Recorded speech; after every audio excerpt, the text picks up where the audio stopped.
6-1 in conference, and Oklahoma State Cowboys 5-5. West Virginia and Oklahoma tied for the lead with 2 weeks to go in the Big 12. They'll play Friday in Morgantown.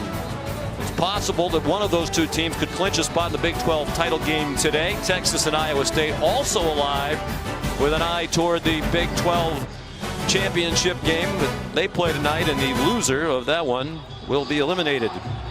Hi everybody, Sean McDonough along with Todd Blackledge.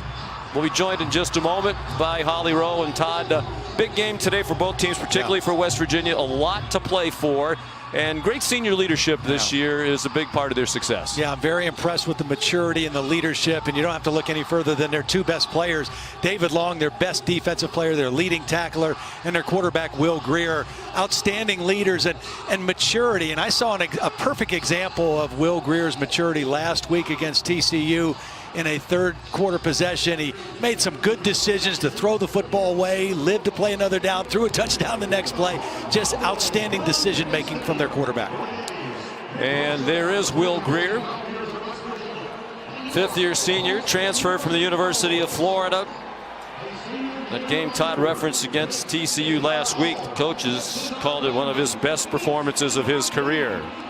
Oklahoma State won the toss and deferred. So the Cowboys will kick off. Jake McClure, redshirt freshman from Chattanooga, Tennessee.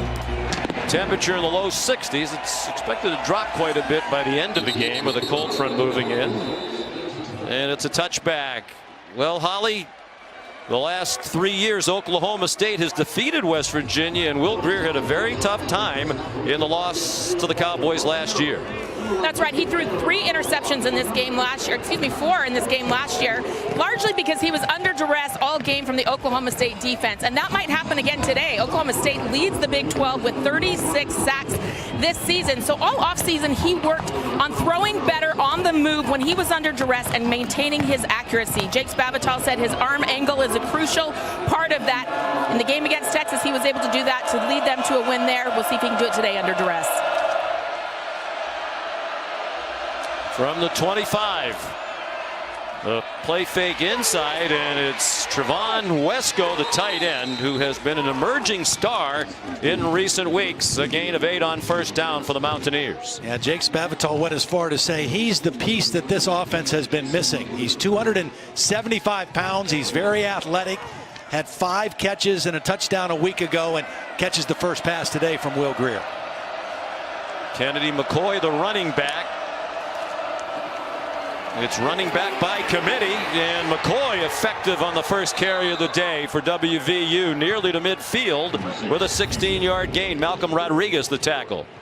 One of the things that West Virginia, the last few weeks, their running game has really picked up. That was a hat on a hat. Everybody stayed on their blocks, and a nice run by McCoy. And they stick with Kennedy McCoy. He stays on his feet and nearly took it to the house. If he could have broken the tackle, he was in for a touchdown. We mentioned this tight end Wesco. Watch him. He's a devastating blocker in the run game. He's 275 pounds, and they are using him at the point of attack in their run game very effectively. Malcolm Rodriguez saved the touchdown. Oklahoma State, Todd, a defense takes a lot of chances. Yeah. They have a lot of sacks, tackles for loss, but they also get gashed with regularity. McCoy, a short gain there. Playing a lot of young guys in the back end of their defense. There's a new defensive coordinator. Jim Knowles is the defensive coordinator. Spent the last 8 years at Duke. So a little bit of a different style and system this year. Martell Pettaway now the running back. Grier faked it to him. Throws a slant for a first down to David Sills. They execute the slant about as well as any duo in college football, and it's the 50th catch of the year for Sills. And Will Grier so good with the RPO game. That the line and the backs are just running run play, and if he reads it and sees it, he pulls that ball out and gets rid of it quick. And Holly mentioned the different arm angles. To be good in the RPO game, you have to be able to throw from different arm angles. 23 years old, from Charlotte, North Carolina. Played high school football for his dad, Chad, an outstanding coach who's here today to watch Will play. Pettaway again, tackled by Jordan Brailford, a factor up front for the Oklahoma State defense. 9 sacks on the year. He's 7th in the country. I'd like to move him around too. He and Calvin Bundage, number 1, are the two guys that they'll line up in different spots, different sides of the field, different locations, try to get the right matchup.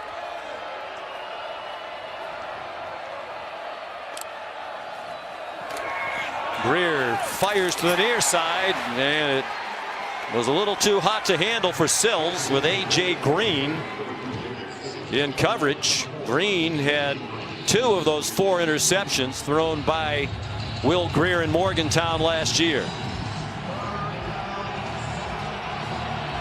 Again, here's the down where you've got to pay attention if you're pass blocking for West Virginia. 1 and 94. These two guys are their best 2 pass rushers on the edge.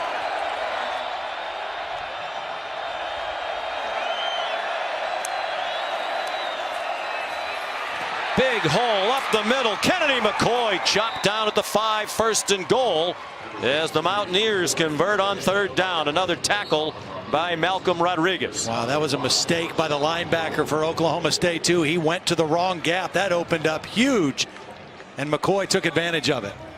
Really impressive running game so far in this opening possession for West Virginia, and they struggled running the football last year in Morgantown against this defense. Struggled in every facet of the game last year.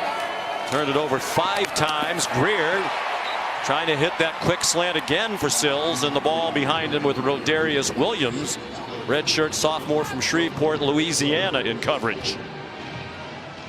Yeah, that's a throw that Will Greer makes 9 times out of 10. You throw that slant route in front of your big receiver because he's got the defender on his back. That ball was thrown behind Sills and unable to make the connection. Greer completing 69% of his passes for the year, averaging 329 yards per game passing, 4th in the country. Kennedy McCoy walks into the end zone. An impressive opening drive for West Virginia.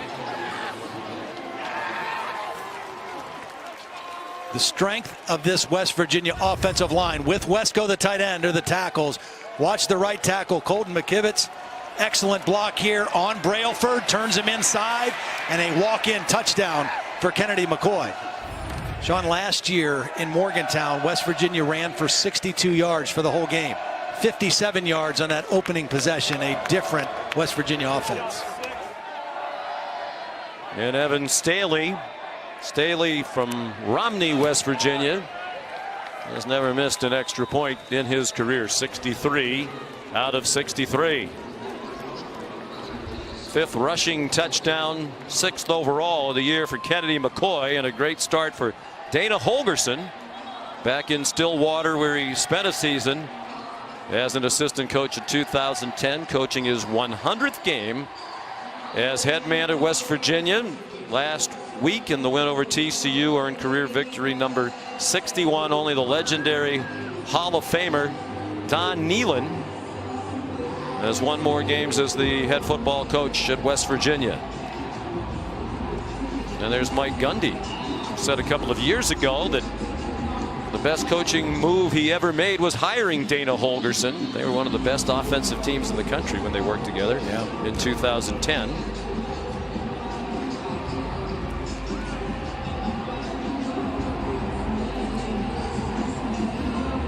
So Staley will kick off, left to right crosswind.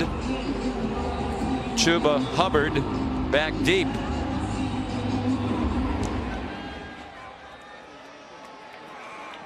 It's coming down to Hubbard, and it'll be a touchback.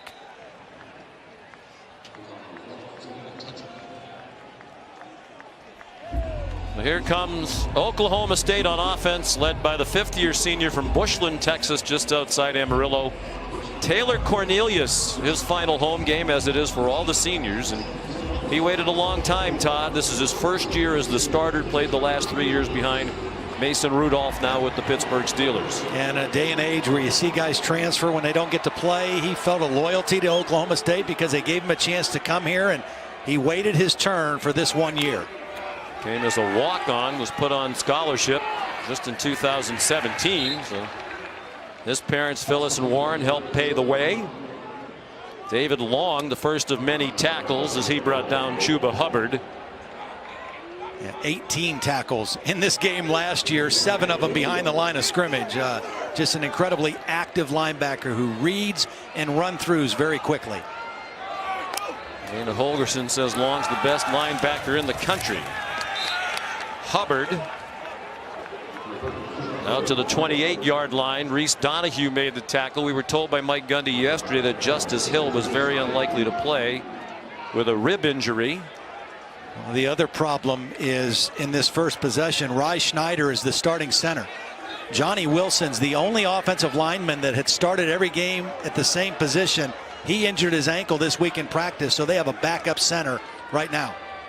And Mike Gundy said the offensive line has been a mess due to injuries and inexperience. Here comes a blitz. And Cornelius got it off, but Dylan Stoner, one of Cornelius's roommates, is a yard short of the first down. Trayvon Askew Henry made the tackle, and it'll be a punt for Oklahoma State. West Virginia loves to try to bring pressure early. They're going to try to bring one more than you can block to see if you can handle it. That time it was Hakeem Bailey, a corner, who was coming as the unblocked guy.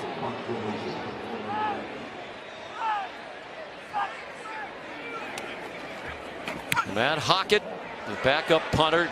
Zach Seiner, their starting punter in concussion protocol, injured last week in Norman while trying to make a tackle.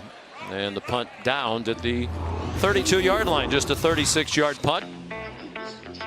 Will Greer, family man, married. His wife Jean, former Tampa Bay Buccaneers cheerleader. Their daughter Ellie just turned 2. Started his career at Florida. Started 5 games there, won them all. Transferred to West Virginia. His Florida career derailed by a positive test for a banned substance in an over-the-counter supplement that he said he didn't realize was banned. Admitted he should have researched the supplement with the medical staff at Florida, but it cost him a year's NCAA suspension. And during the timeout, he transferred here to WVU. He hits Gary Jennings and Jarek Bernard, the safety, right there. Not only did it cost him, it cost Florida, because he was the best quarterback that Florida had at the time and has had since then. And he is. It's good that he found a good landing spot here with the Mountaineers. He's 15-5 as their starter as he makes his 21st start for West Virginia. Petaway, nothing doing there, so much better defense on this second possession. On defense for Oklahoma State than the opening drive when West Virginia marched right down the field. West Virginia was able to run the football on third down in that opening possession. This is a little bit longer yardage, more of a passing situation for sure.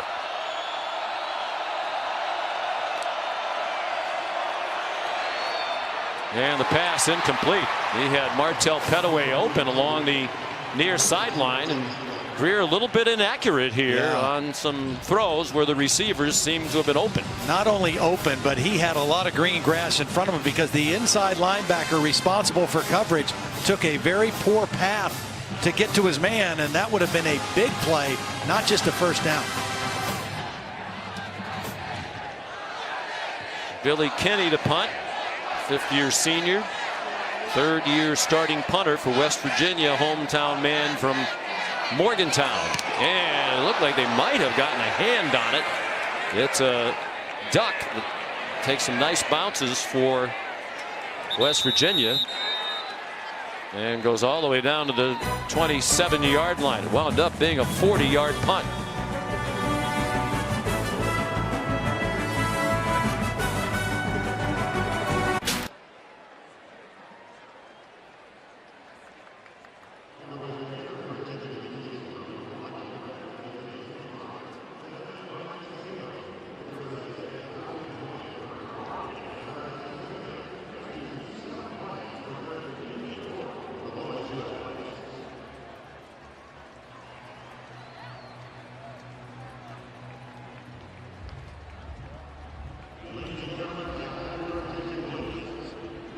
As Ohio State and Maryland wrap up over on ABC in overtime. While we were away, it was determined that West Virginia actually touched the ball at the 40. The original spot was the 27, so Oklahoma State picks up 13 yards as they go on offense for the second time. Dylan Stoner across midfield and nearly went all the way. They'll mark him down at the 43 of the Mountaineers. Really nice job by Jelani Woods. They call him the cowboy back, number 89, lines up as a tight end. And Stoner read that block and cut off of it. And the Cowboys going quickly. Chuba Hubbard tackled by David Long. Hubbard is a redshirt freshman. We mentioned Justice Hill, one of the great running backs in Oklahoma State history, out today with a rib injury suffered in the second quarter of their heartbreaking loss last week in Norman. David Long, another tackle as he took down Hubbard. And they're going very quickly. Third down and 4. Cornelius, an excellent athlete, going deep to the end zone, and a diving attempt made by Tyron Johnson, and an incomplete pass. Hakeem Bailey had the coverage. He's part of a 3-man rotation at cornerback for West Virginia.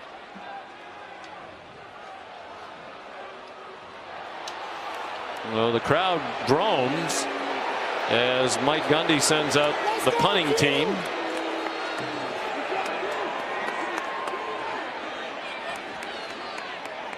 And here's Matt Hockett. Even though he is the backup, he's now punted 11 times this season. Does his job well. A fair catch made by David Sills inside the 10. Coming up later on ABC, College Football Saturday rolls on. Another big one. This one is in the AAC. 24th ranked Cincinnati. They're 9-1. Takes on number 11 and 9-0 UCF at 8 Eastern time. Of course, the Knights have won 22 in a row. Haven't lost since 2016. Trying to make the case that they should be getting more respect from the College Football Playoff Committee. Well, their schedule really has not helped them this season. This will be a good test with Cincinnati. Cincinnati, a very good defensive team, will test Mackenzie Milton in that UCF offense. Here's West Virginia with Will Greer. A high throw and nearly intercepted by Kenneth Edison Magruder. He was trying to get it to Giovanni Haskins, and Will Greer clearly again against this Cowboy team a little bit off his game. And there's no pressure. He's just not accurate right now. And credit Haskins for fighting for the football. That should have been an interception, but Haskins turned into a defensive back and knocked the ball away. Two backs now, Letty Brown and Kennedy McCoy on either hip of Greer. Brown went in motion, and a whistle stops the play. Yeah, that's about 3 passes that Will Greer has missed. By number 79 of the offense. The 5-yard penalty corrects him half the distance to the goal and replay second down. Matt Jones, the center, guilty of the false start. You're talking about a guy who's nearly a 70% completion guy, and he's missed 3 or 4 throws that are not difficult throws for him. And it wasn't because of pressure or being under duress, just inaccurate. I wonder if the memory of the struggle, major struggle against this team last year in Morgantown, is a factor. McCoy fought his way out near the 10. Calvin Bundich, linebacker, made the stop, their 3rd leading tackler on the season. Now the speed receiver in this West Virginia offense is Marcus Sims, this guy up here. The leading receiver is David Sills, but the speed guy, if you get a one-on-one isolation, is Marcus Sims. They like to play a lot of press man-to-man, but in recent weeks the Cowboys have played more zone to help their cornerbacks. Good protection by the offensive line. Greer in trouble in the end zone. Runs out of the end zone and is taken down behind the line of scrimmage. Jordan Brailford knocked him out of bounds. Really good coverage, and it's man underneath coverage. It wasn't a zone defense, it was man underneath, but everybody stayed with their guy for an extended period. When you're playing man and you have to stay with a receiver this long, they rolled over to help on Sills. Everybody else was matched up one-on-one, and Will Greer had to scramble for his life. Mike Gundy said they've played more zone in recent weeks because they don't have depth at cornerback, and in this league where everybody throws the ball all over the place, his corners just get worn down as the game goes along. A good man-to-man defense there. Logan Carter did get a hand on the last punt by Billy Kinney.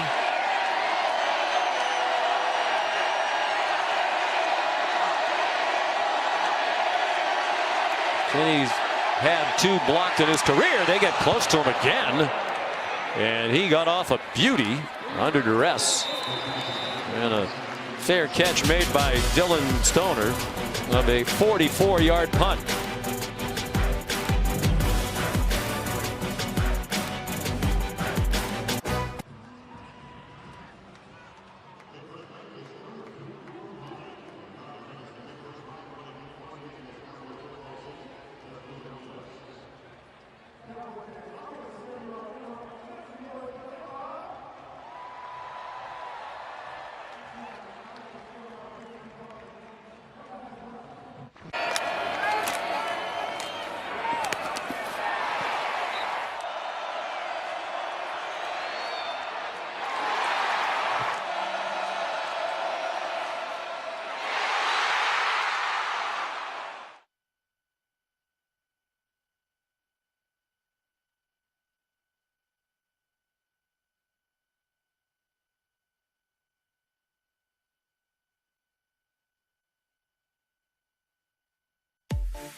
MVP in the NFL in his first season playing. Unbelievable. Just multiple touchdowns every game, and he's made it look easy. When we went there last year, and Andy Reid said to John Gruden, wait till you see Mahomes throw the football. Just looks different, even sounds different coming out of his hand. What an arm. What a season he's having as the first-year starter. Taylor Cornelius on target to Landon Wolf, but a more accurate throw, and he could have had some run after the catch. It's a first down for Oklahoma State to the West Virginia 38-yard line. Guy who hasn't touched it yet is Tylan Wallace, their leading receiver, Biletnikoff semifinalist. 81% of his catches coming into the game have come on first down, so it might be a chance right here to get him involved in your game plan. Only Andy Isabella of UMass and Antoine Wesley. Texas Tech have more receiving yards than Wallace this year. We mentioned Cornelius is a good athlete and not afraid to run it. He was a 4-sport athlete in high school near Amarillo, and he got to the 30-yard line. He was looking for Wallace on the hitch, and Wallace was open, but Cornelius decided he didn't like the coverage and ran for the first. Chuba Hubbard gets the first down to the 28-yard line.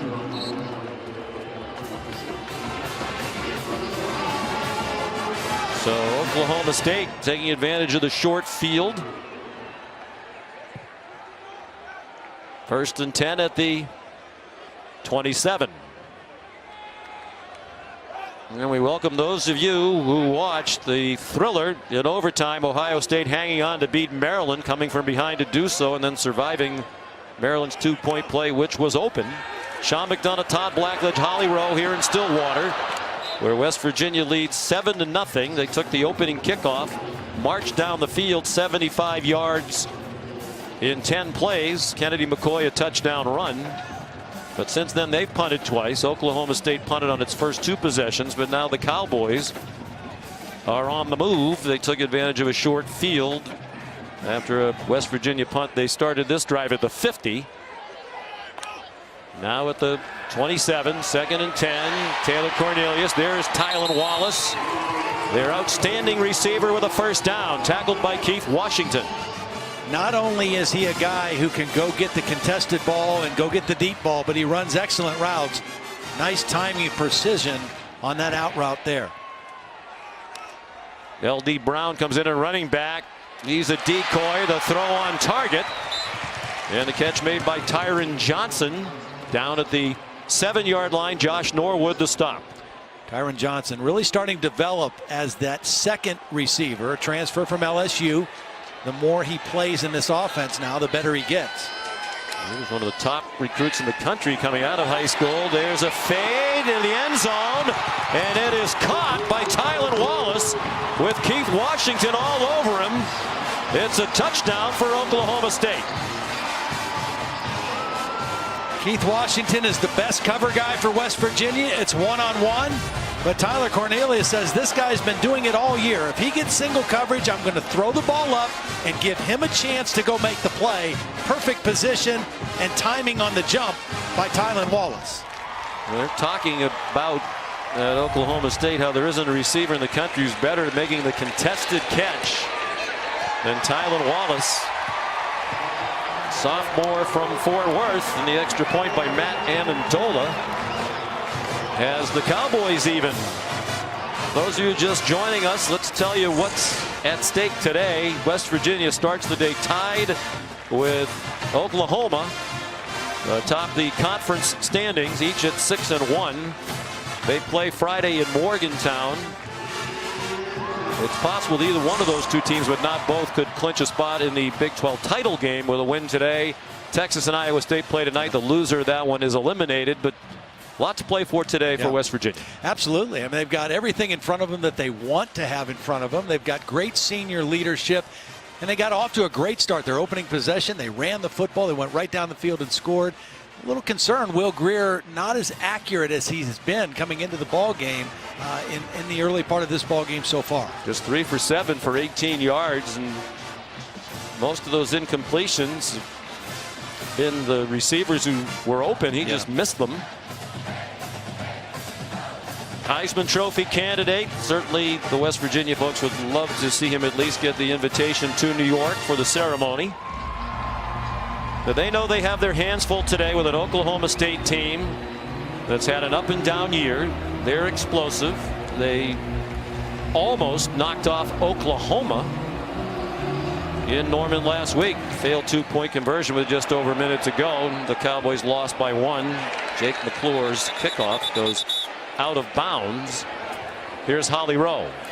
Will Grier of West Virginia has been an incredible senior leader for his team this season. He's a family man. He's got a varied background. His siblings are very famous, but he is really staying locked in on the prize this year. I talked to him earlier this week, and he said that every practice, every rep, every moment that he is with his team, they are locked in on what is ahead of them. They're not looking ahead to a potentially huge showdown with Oklahoma, nor to the Big 12 championship game. He said the leadership on this team will not allow that to happen, and you've got to love how locked in this senior leader is for the Mountaineers right now. Yeah, I think his maturity and leadership. David Long on the defensive side. They've got 10 fifth-year seniors that are, most of them are major contributors. Dana Holgerson said the chemistry on this team is light years better than last year, and a big reason for their success. Grier, a good throw that time to Marcus Sims. Jark Bernard, the safety, made the tackle. He mentioned Will's the son of a coach and an outstanding high school coach, Chad Grier, who coached him in high school just outside Charlotte. At Davidson Day, Chad himself, outstanding quarterback at East Carolina. Here's an Oklahoma State blitz, and they leave Petaway wide open out of the backfield. And he runs all the way down the sideline to the 27-yard line, a 32-yard gain. This is the same play that Will Grier missed earlier. The back comes out on a free release. Nobody picks him up. And this time, Will Grier throws the ball in front of his receiver for a big play. 2 for 2 on this drive, and starting to find the rhythm. The slant for another first down to Marcus Sims, who got taken down by Rodarius Williams. The biggest difference in this West Virginia offense now than even earlier in the year, and certainly when they played Oklahoma State last year, their ability to run the football has really opened things up for Will Grier in the passing game. They've rushed for 64 yards already. Swing pass to Gary Jennings, a missed tackle, and a West Virginia touchdown. See, this is a pass, but it's really just like a run. You throw the football behind the line of scrimmage. It's like a perimeter run, and you just hope that your guy can make one guy miss. Gary Jennings out in space. He's got one defender, sizes him up, steps inside, and Colby Peel can't make the tackle, and a touchdown for Jennings. They're very young in the secondary. Oklahoma State. Peel's a true freshman.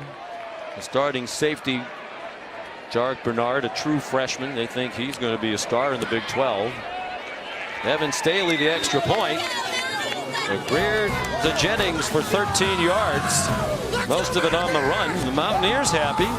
West Virginia is back on top. Championship in livestock judging, horse judging, and meat judging.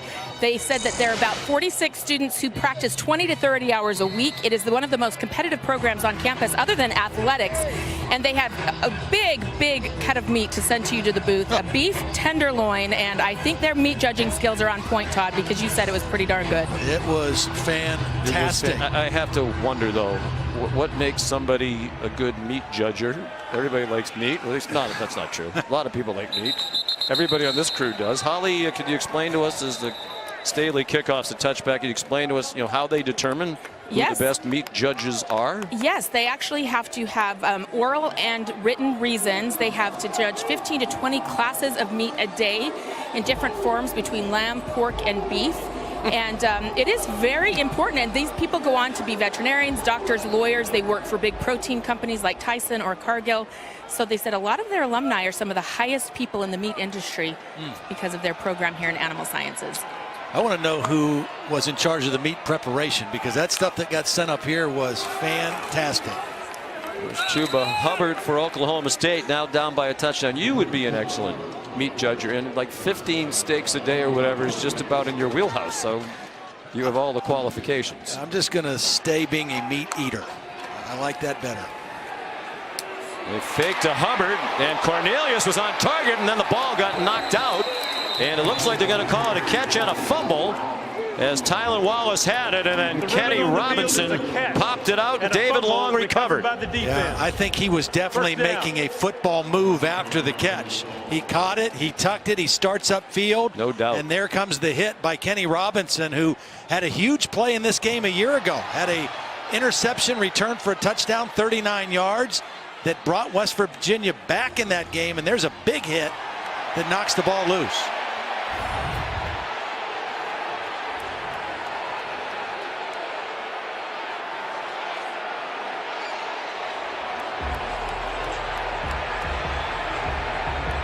See if Will Greer goes for the jugular here after the turnover on the Oklahoma State 40-yard line. Lots of turnovers in the game last year between these two. 9 combined, 5 committed by West Virginia. Greer under pressure slides down behind the line of scrimmage. Justin Phillips brought some pressure, couldn't get him down. Devin Harper did. Marcus Sims got literally thrown to the ground on that route. Will Greer was looking at him, and that's why he had to scramble, and brings up a 3rd and 11, and Sims had kind of hobbled off the field after that play. 37 sacks now this year for Oklahoma State. Only Alabama has more. Letty Brown gets very close to a first down near the 31-yard line. One of the things that Oklahoma State did so well last year, they were so physical with the wide receivers of West Virginia. That time a linebacker from the inside hit him on his way out into coverage, and Sims took a little shot and took himself out of the game. 3rd down and short, and they lose yardage. Nowhere to go for Letty Brown. That's another strength of this Oklahoma State risk-taking defense. Tackles for a loss, nearly 8 per game, 13th in the nation. Edison Magruder from the backside chased that play down and brought the stop. And 4th down, Dana Holgerson deciding to go for it here. Would be about a 50-yard field goal with a 10-mile-an-hour crosswind. Greer has time on target, and a nice catch too by Gary Jennings, with Kenneth Edison Magruder draped all over him. 1st down, West Virginia as they convert on 4th. Well, I think Will Greer has shaken off the early jitters of the inaccuracy, because that's a great throw against excellent coverage. Crossing route, got the ball right where it needed to be for the 1st down.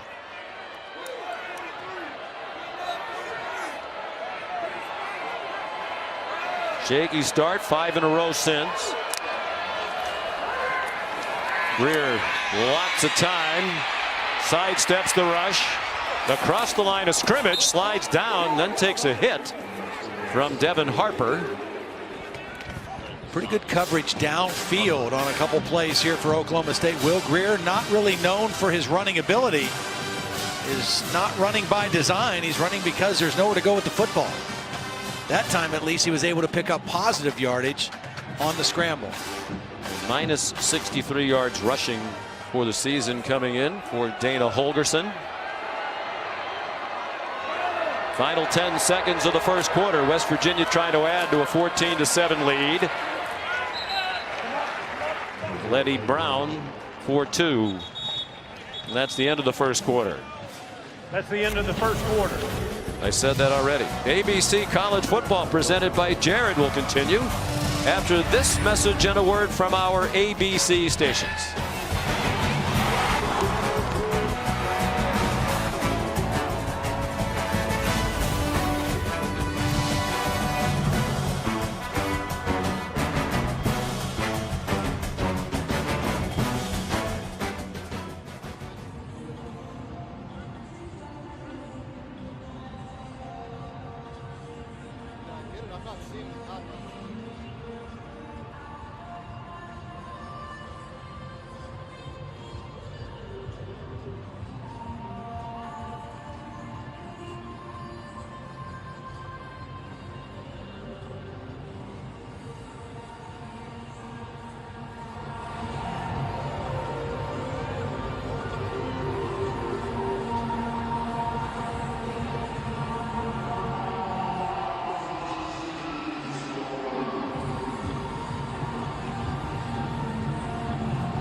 You're watching Dr. Pepper's Championship Drive game of the week from Boone Pickens Stadium, Stillwater, Oklahoma. Start of the second quarter.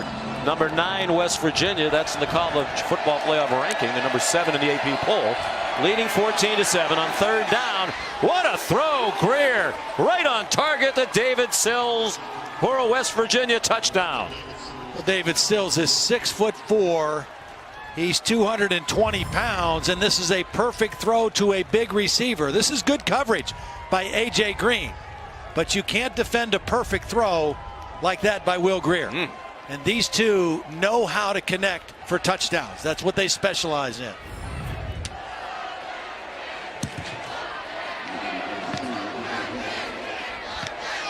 .33 career receiving touchdowns for David Sills. Stedman Bailey has had more at WVU. And the extra point good by Evan Staley.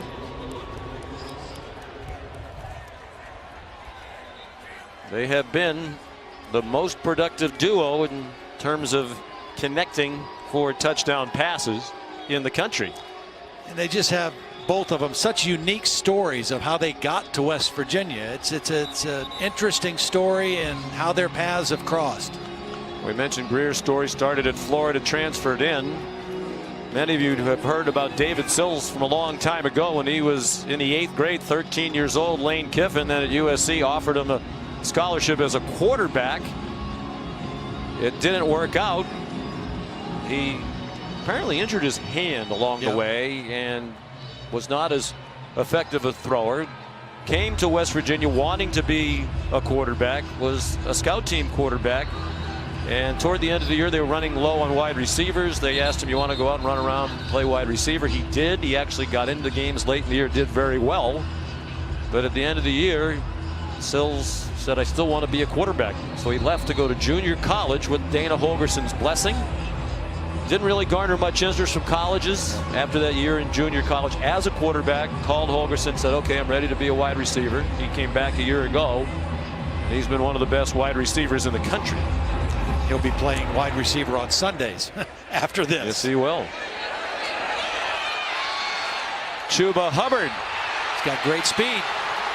Yeah. International sprinter for Canada. World junior competitions in Columbia. He's run a 10.500 meters. Evan Staley, the kicker, had to chase him out. A 36-yard return. Well, guys, you're talking about David Sills. If you really think about it, he has had very limited experience at wide receiver. He is still developing every route he runs. He's got a big upside still ahead of him, and he told me before the game he's added about 12 pounds of muscle this year. He's trying to build that frame up so he can play on Sundays, but the hand-eye coordination is off the charts. I don't know if you could see that really great on the replay, but the one-handed grab in the end zone, this dude is awesome. And he's part of an outstanding tandem with Greer. And other good wide receivers as well. Both these teams deep at wide receiver. Taylor Cornelius slides down after almost an 8-yard gain, chased by Kenny Bigelow, a transfer from USC. Taylor Cornelius, we mentioned, a very good athlete, 4 sports in high school.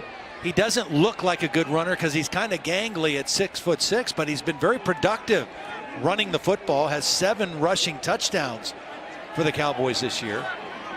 6'6", every bit of it, 232 pounds.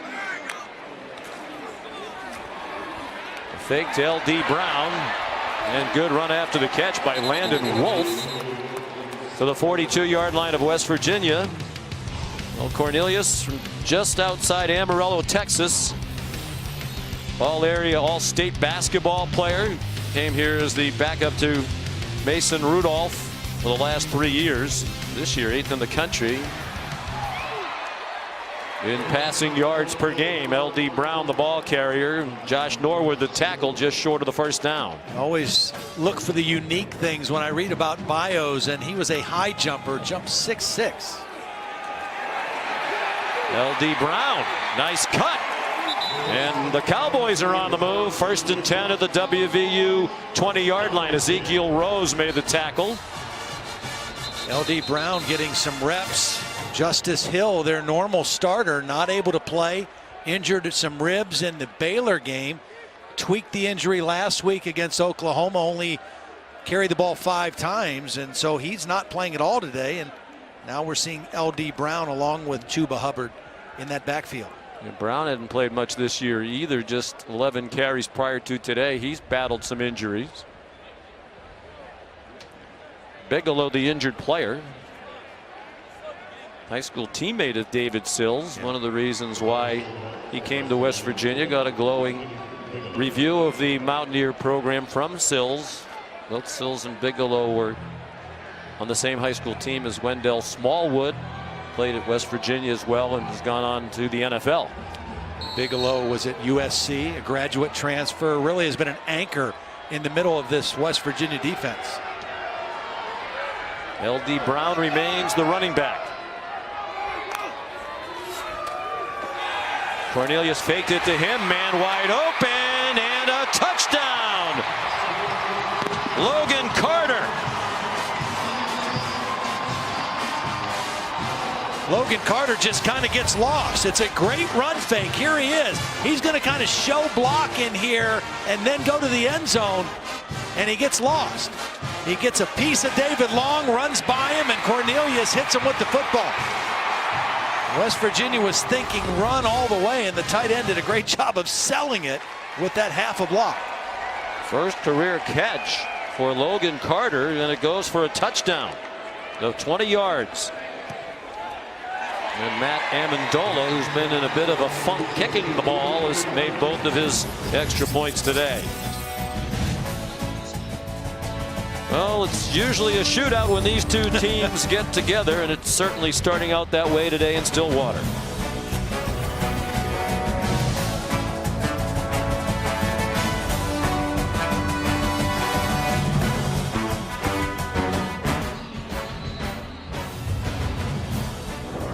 (21-14) following the Oklahoma State touchdown by Logan Carter, redshirt sophomore from Henrietta, Texas, and a walk-on here. That was his first career catch, and he wound up in the end zone. He's also partially deflected a punt. Why are they kicking the ball out of bounds? I don't think he's trying to do that. It's two Free of kick them. out of bounds by number 39 of the kicking team. The ball will be placed at the 35-yard line. First down. This season, Taco Bell celebrating student sections, passionate fans like the Oklahoma State Cowboys Taco Bell awarding the best student section of the year. Go to ESPN.com/Taco Bell to see if your team made this week's rankings. See how your school can compete. Will Greer 9 out of 13 for 112 and 2 touchdowns. Under duress, sets up a little bubble screen, and David Sills couldn't hang on to it with A.J. Green right there for Oklahoma State. Very important if you're a defense in a game like this, with the offenses as capable as they are, to win some first down plays. That's a big win for Oklahoma State on first down, because 2nd and 10, you have the advantage on the defensive side. Kennedy McCoy. Tough run to the 39-yard line, where he was stopped by Jordan Brailford.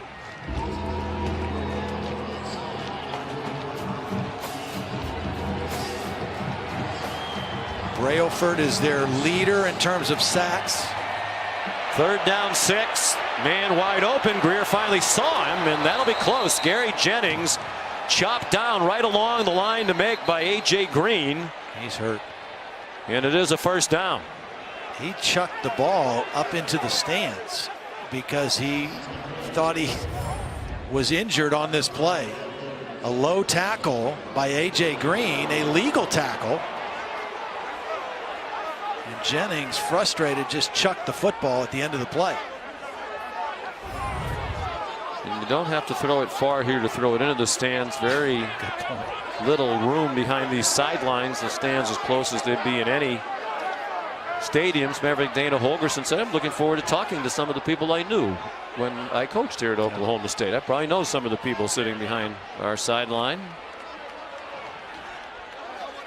Gary Jennings has had kind of a rough year. All year he's been hobbled. He got injured in the Baylor game, got rolled up on in that game, and he just hasn't been 100% since then.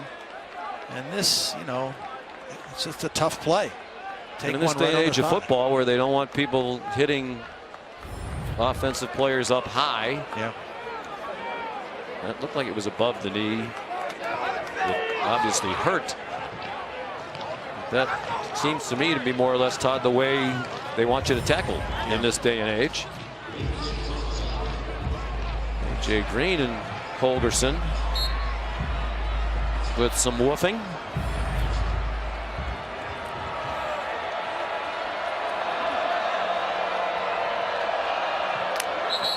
Tevin Bush, the motion man, and a flag before the snap. This is an interesting matchup. Brailford against Yodny Kajust. Snap by number 79 of the offense. It's a 5-yard penalty, and it's still first down.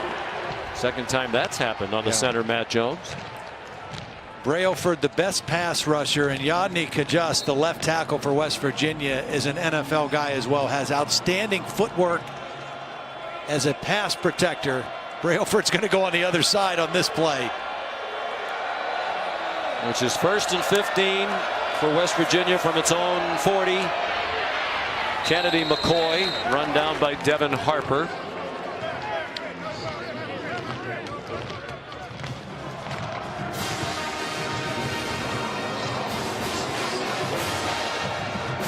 Six-yard gain, 2nd down 9, 12 minutes to go in the half. McCoy out to midfield. The plays for West Virginia called by Jake Spavital. And this is a homecoming for Jake as well. Oklahoma native, grandfather, legendary athlete here at Oklahoma State. Jim Spavital's in the Oklahoma State Hall of Fame. Back when he played football in the 40s, it was Oklahoma A&M. Jake's dad, a longtime high school coach here. And Jake was a GA here, graduate assistant in 2010 with Dana Holgerson under Mike Gundy. 3rd and 5. Greer surrounded, and the throw behind his intended target, Marcus Sims, who couldn't catch it. Jarek Bernard, one of those freshmen in this defensive backfield in coverage. I think even if Sims catches that, Bernard's there to make a tackle short of the first down. So a good stop by the Cowboy defense. There's Billy Kinney. They've gotten close to a couple of his kicks. Yes. Coming deflected right up. one. Yep. Logan Carter wound up scoring the last touchdown. Got a hand on one earlier, and Kenny gets a great bounce. Little backspin, probably a 60-degree wedge. Downed inside the 10-yard line on a 43-yard punt.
In Stillwater, Oklahoma, on a very pleasant mid-November day. The temperature around 60 degrees. The breeze picking up.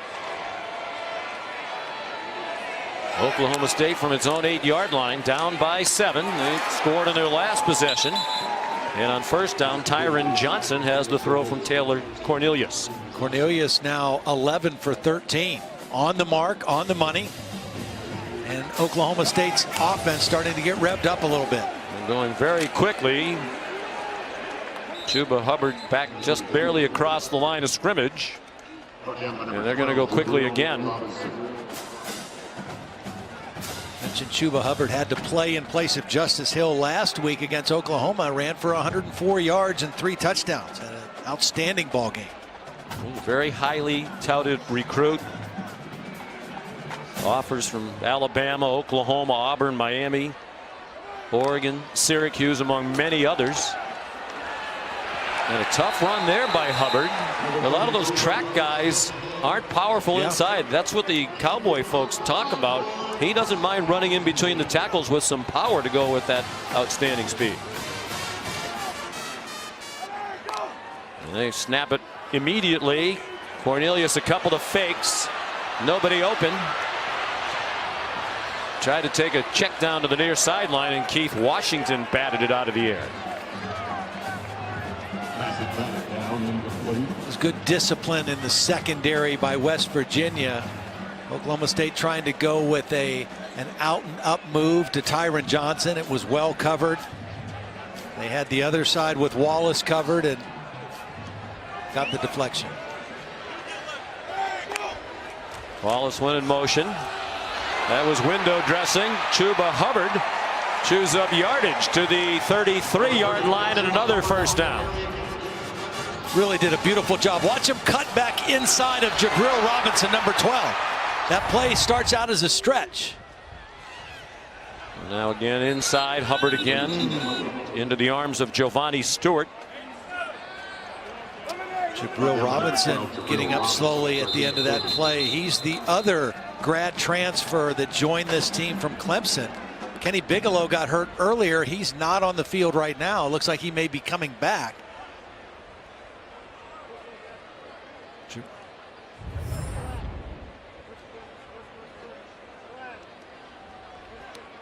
Number 12 there, right center of your screen now. Got twisted around as he made the tackle. They've had a lot of success with transfers. Dana Holgerson says that's part of our culture. Obviously, in a state like West Virginia, not a lot of high school football players who are D1 capable. So they have to look around, and the transfer route works as well.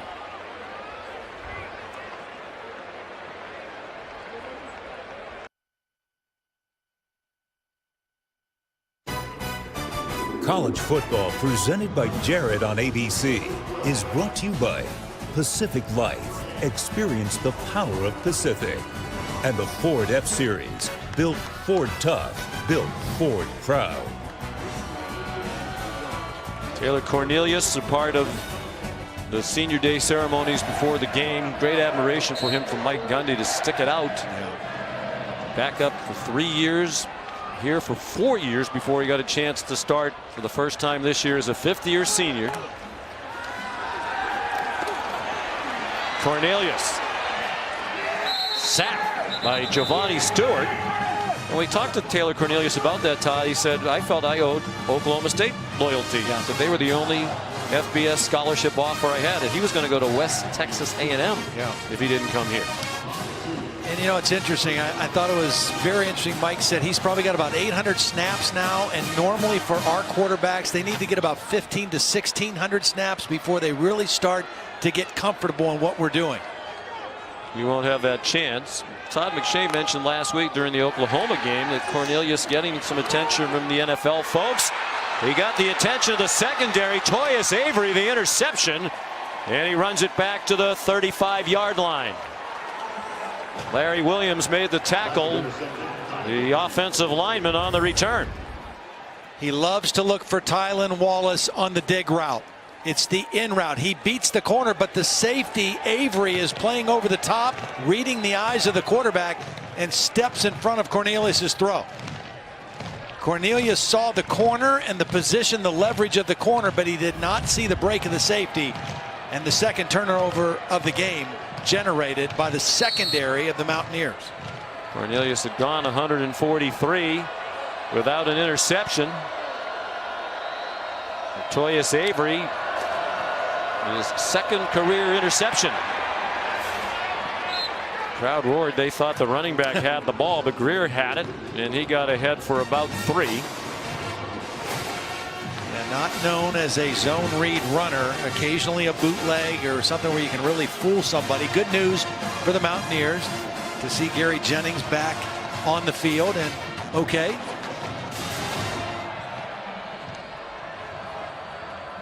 West Virginia leading by 7. On the fringe of field goal range here with 8 to go in the half. Into a crowd and caught by Marcus Sims with Rodarius Williams there, but it's a first down to the 24.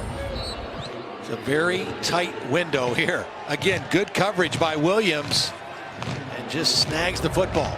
He was actually holding Sims, and Marcus still made the play. After the play fake, Greer is sacked way back at the 35 by Justin Phillips, the leader of that Oklahoma State defense. Here's Phillips. He doesn't blitz a lot, but he's going to come unblocked. Will Greer, after the play fake, just can't get away from it. A big play by this Oklahoma State defense that leads the Big 12 in sacking the quarterback. Second sack of the year for Phillips, another one of those seniors who took part in the ceremony prior to the game. He's in his 5th year. Their leading tackler for the year. Loss of 10. It's a draw and a great call. Martell Pettaway within a yard of the first down. You just don't see too many teams anymore that run this kind of a delay draw. Will Greer runs it beautifully. He really sells the pass and waits to the last minute to give the ball to the back. Well, the West Virginia coaches talk about Greer is really like a pro. Grew up around it, as we mentioned. And good effort by Pettaway to get the first down, it appears, from where we are. Colby Peel made the tackle. As we mentioned, Will Greer's dad, a coach, Chad Greer, here today. And Will said, one of the good things about my college experience is I've played for some different head coaches and coordinators, experienced a lot of different things, but they say he is as much of a film junkie as anything. The ruling on the field was a first down. The previous play is under further review. Reviewing the spot to see if indeed Pettaway picked up the first down. We'll give you the verdict when we come back to Stillwater.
Way the ruling on the field stood. The marking of the football gave Will Greer and West Virginia a first down at the Oklahoma State 13. He's got single up here on Sills. Safety giving it away. Cowboys showing blitz. And they crowd the line. There's the single coverage and the pass behind Sills with A.J. Green in coverage. That safety gave away his blitz so early that Will Greer was able to read it. But again, pretty physical coverage by A.J. Green. Very physical. From Pylon Cam neighborhood. Wasn't quite the pylon cam, but it was the tallest pylon, and we had more than one. It was a ref cam, one of the officials wearing a camera today. Martell Petaway to the 10-yard line.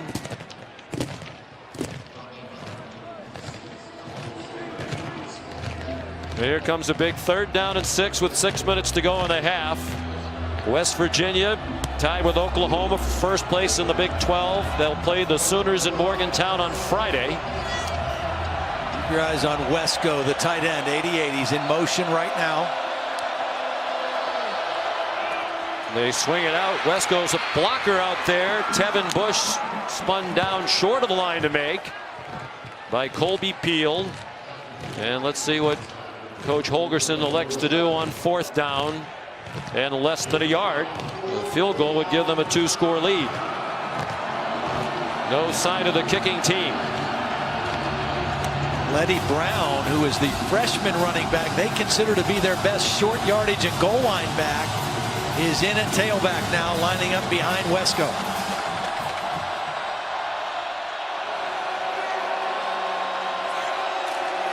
On 4th and 1, it's Greer trying to submarine his way with the necessary yardage.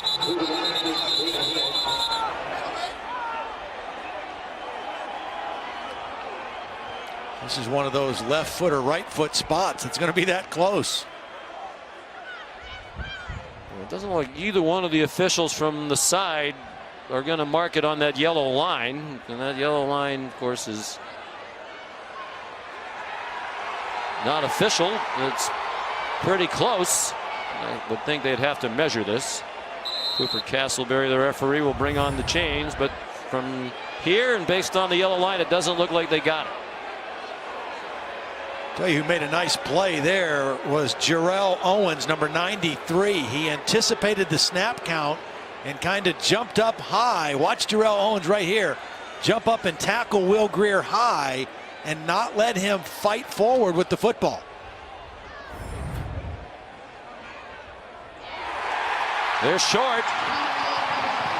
And Oklahoma State takes over on downs with 4:57 to go in the half. In this league, you're not going to play great statistical defense, but you've got to be good in certain times. You got to come up with some stops. You got to create some turnovers, which West Virginia's defense has done. And red zone defense becomes really critical. Can you be good in the red zone, even if you give up a lot of yards? A huge stop in the red zone by Oklahoma State defense there. Another one of those seniors, Owens, playing in his final home game.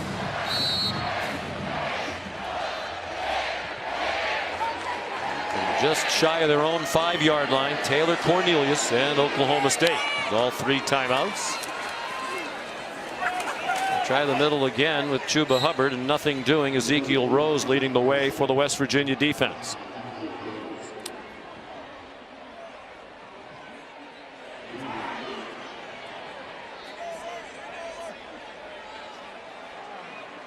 Right now, if you're Taylor Cornelius, you have to be really smart with the football. You've had 2 turnovers in the game. You're down 7.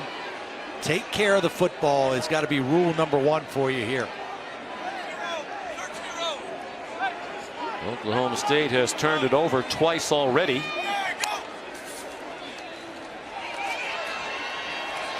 Hubbard again very little. Kenny Bigelow, who left earlier, back in there. Well, this is a big defensive play for West Virginia, because if they get the stop, they're going to get excellent field position again for their offense, you would think. Couple conservative plays on 1st and 2nd down. Tony Gibson, defensive coordinator, likes the position his team's in right here. They've played excellent defense, particularly by Big 12 standards, giving up under 21 points per game. Only Iowa State in conference better. Cornelius not on target with Tylan Wallace.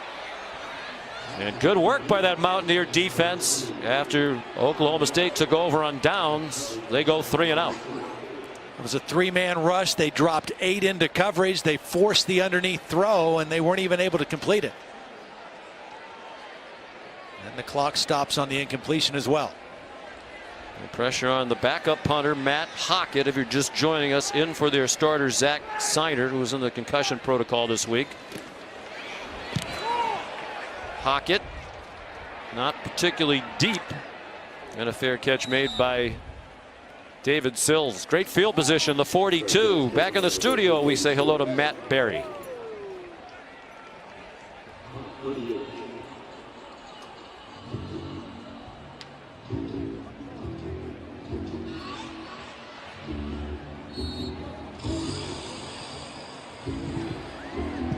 Yeah, that time of the year where you don't pay attention, Todd.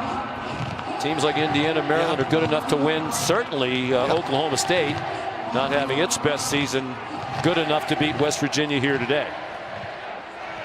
Mountaineers about a 6.5-point favorite. Entering today's game, leading by 7. Will Greer throws incomplete. So interesting seeing the end of that Maryland-Ohio State game coming down to a 2-point try that decided the game. Both of these teams, critical 2-point plays that kind of made huge impacts on their season. A successful one for West Virginia at Texas, an unsuccessful one by Oklahoma State last week in the Bedlam game in Norman. And West Virginia's biggest win by far, that victory at Texas on November 3rd. They were ranked number 6. Pass dropped. Ordinarily Gary Jennings takes that one in, but he dropped it, and it's 3rd and 10. That was a well-designed play too. They faked to Kennedy McCoy like they were going to throw the screen, and that opened up a big window for Gary Jennings. Just couldn't make the catch. Substitutions for this play called by Jake Spavital.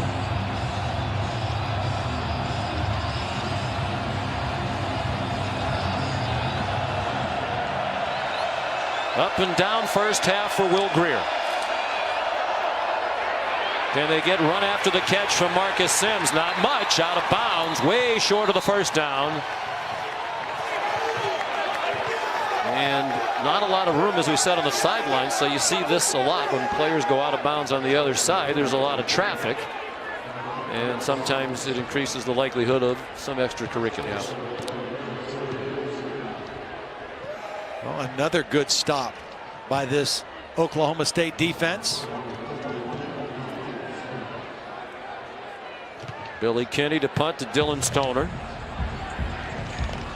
They've gotten a hand on one of his punts, and they've come close. Nearly on all 3. Stoner a fair catch, 10-yard line. What a matchup. Monday Night Football. A historic matchup this deep in the year to have 2 9-1 teams playing. The 9-1 Chiefs, the 9-1 Rams from Los Angeles, 8:15 Eastern on ESPN. Biggest Monday night matchup in many a year. Here's Holly. I checked in with the reporter for that game, Lisa Salters, and she said, you know, it's been a crazy 10 days for the Rams. Andrew Whitworth had donated his nearly $60,000 game check to victims of a shooting in Southern California. But then the Rams players and coaches have been evacuated from their homes. More in a moment. On first down, Chuba Hubbard. Oklahoma State very conservative with their play calling here, backed up on 2 possessions. Holly?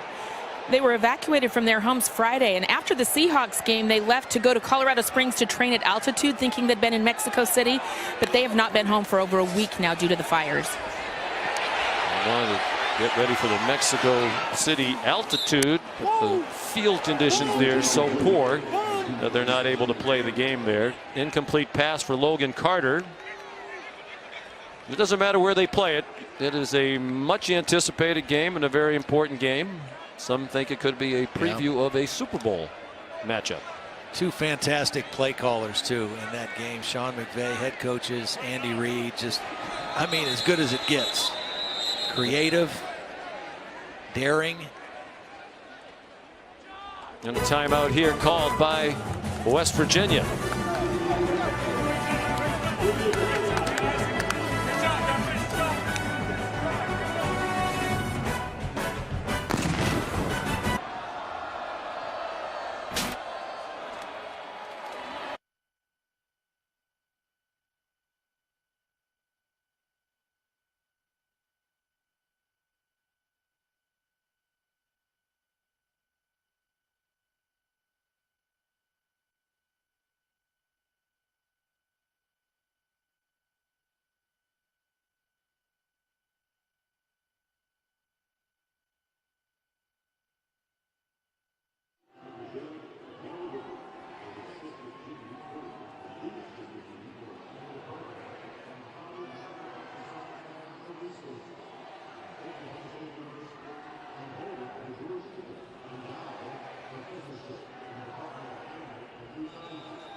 This season, for every field goal and extra point made by participating universities, All-State will make a contribution to the university's general scholarship fund. Thank you to All-State.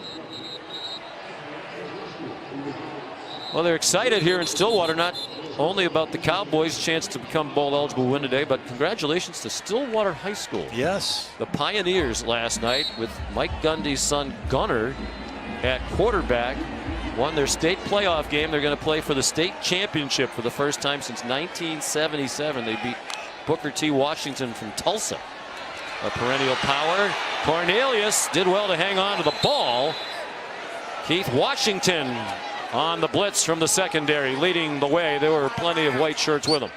Washington came on the cat blitz or the corner blitz. He's going to come from right here. Good coverage downfield, and they confused Cornelius. He held onto the ball too long, and the pressure got to him again. And really, this West Virginia defense has really bowed its neck here late in the half with field position on their side. They've gotten the ball back to their offense again now in great field position with a little bit over 2 minutes, and the Mountaineers have one timeout.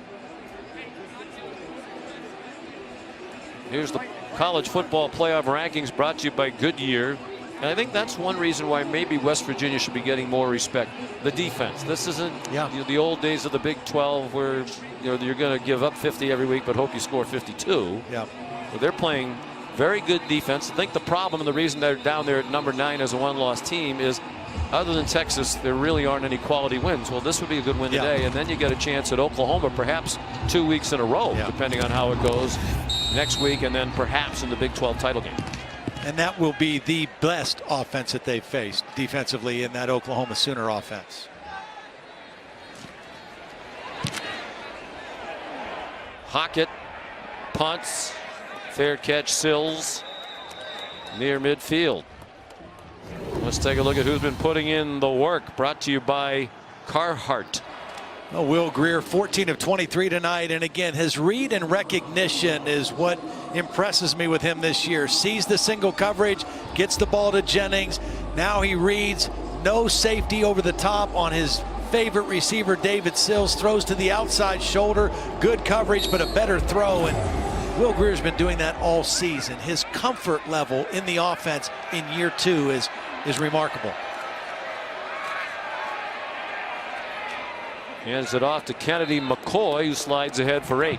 Sean, we talked about Will Greer 2 years in the offense, and it's also Jake Spavital's second year. It's Joe Wickline, the offensive line coach, his second year. It makes a big difference. And Dana Holgerson said that it's always better in the second year together. Tough run by McCoy. He bounced off a couple of hits, made his way to the 30. Again, Trevon Wesco is such a weapon for this offense. In the run game, he's a devastating point of attack blocker. Had the first catch of the ball game. He's a difference maker for this Mountaineer offense.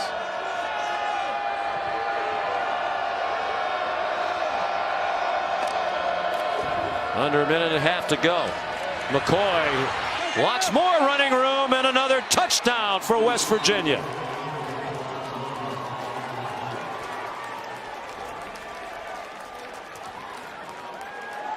They're going to pull the backside guard and tackle, but watch Wesco. He just is going to collapse this side of the defense. They're going to pull the backside guard and tackle, but there's such a big gap before they even get there. And Kennedy McCoy reads it and gets it to the end zone. This guy had one catch last year, kind of a non-factor in the offense. And he's going to have a chance to play at the next level after this season and what he's been able to do. It's a 30-yard touchdown. He's over 100 yards, averaging just under 11 yards per carry. The extra point makes it 28-14.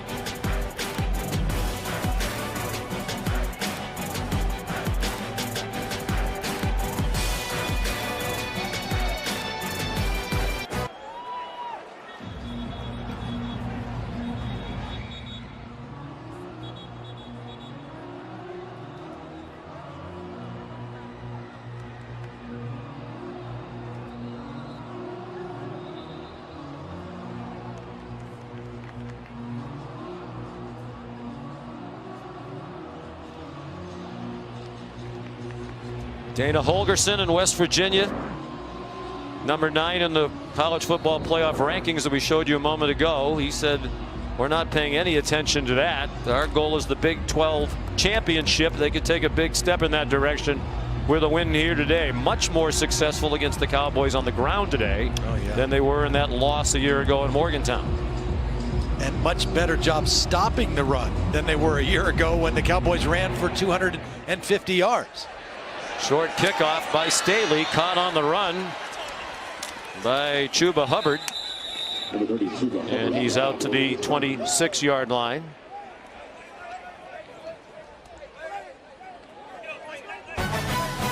Coming up later on ABC, Saturday Night Football from Orlando. A big one in the American Athletic Conference. Undefeated UCF, number 11, and annoyed that they're number 11 with a 22-game winning streak. Chance to make a point tonight against an excellent 9-1 Cincinnati team. That's on ABC tonight. Luke Fickell doing a really nice job as the head coach of the Bearcats. It might have been a design run for Cornelius, and a good one, a first down. He got 11. Still more than a minute to go, and all 3 timeouts in the half for Oklahoma State. When you run this hurry-up offense like this, you want to get your first down, and now they'll go a little bit faster once they've done that. Backed up in their recent possessions. The kickoff return gave them good field position, and Hubbard to the 49 with a first down. Good opportunity for one of those double moves or an out and up, a slant and go type route. Fans booing, thinking West Virginia is trying to slow down the pace on purpose. That's Shea Campbell, the linebacker, who's coming off the field. And while they're assisting him, the players separated. Shea Campbell's started the year as a backup. Dylan Tonkery's hurt. There's Cornelius, the quarterback, who got involved in the woofing with Kenny Bigelow. Yeah, then when Marcus Keys comes over, that's a little bit more of a fair matchup with the defensive tackle. But Cornelius has got a real calmness about him. He's not a guy that gets flustered, or he just kind of goes about his business. A very quiet confidence about him. Officials conferring.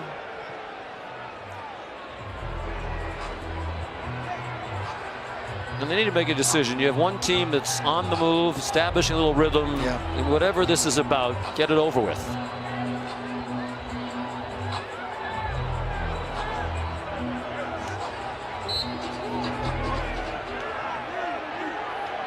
Clock running, 50 seconds to go in the half. 1st and 10 from midfield.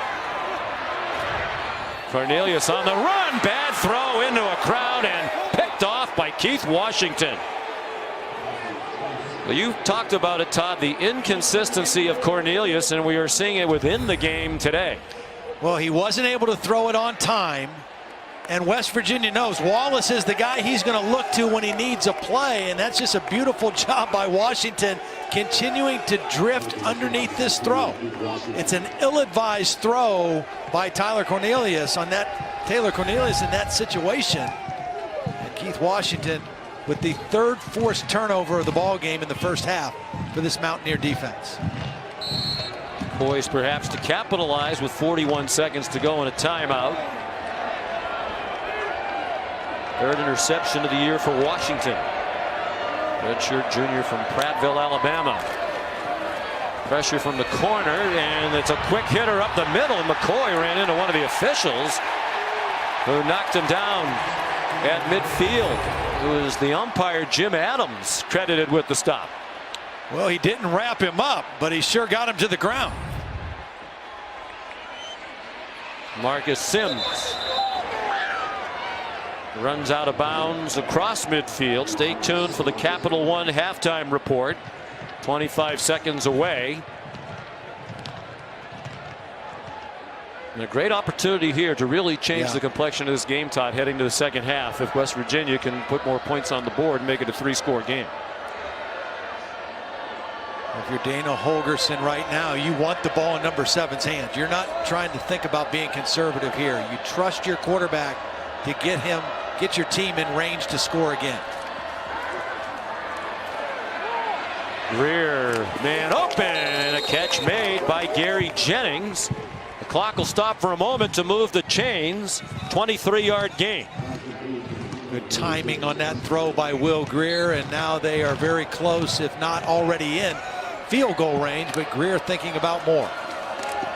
And the pass batted down at the line of scrimmage. 10 seconds to go in the half. They do have a timeout, so you'd think they could safely run one more play for sure. Yeah, and with that timeout, you can throw it anywhere. I mean, if you want to throw a quick throw, try to get 8 to 10 more yards before you attempt a field goal, you can throw it anywhere with that timeout. Got free access down here over the slot. McCoy has had a season high rushing total here in the first half, 130 yards. West Virginia calls timeout. I'm not sure Dana Holgorsen wanted it quite that quickly. It's a possibility there could be time left after the kick.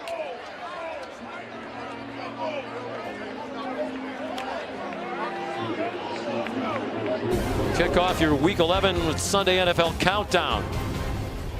From Halle Berry to Obama, from Big E to Ric Flair, Drew Brees, Dak Prescott, Big Ben, and the rest of the NFL's quarterbacks.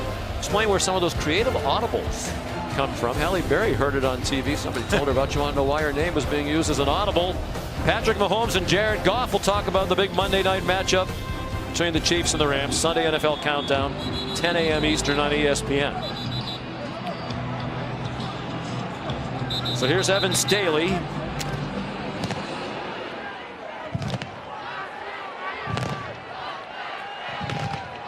Ten out of 14 this year.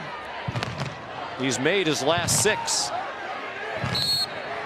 And the last 5 in that streak have all been from 40 plus. This one's from 43. Right to left wind. And he is right down the middle. And the clock does click to zeros to the relief of Dana Holgorsen.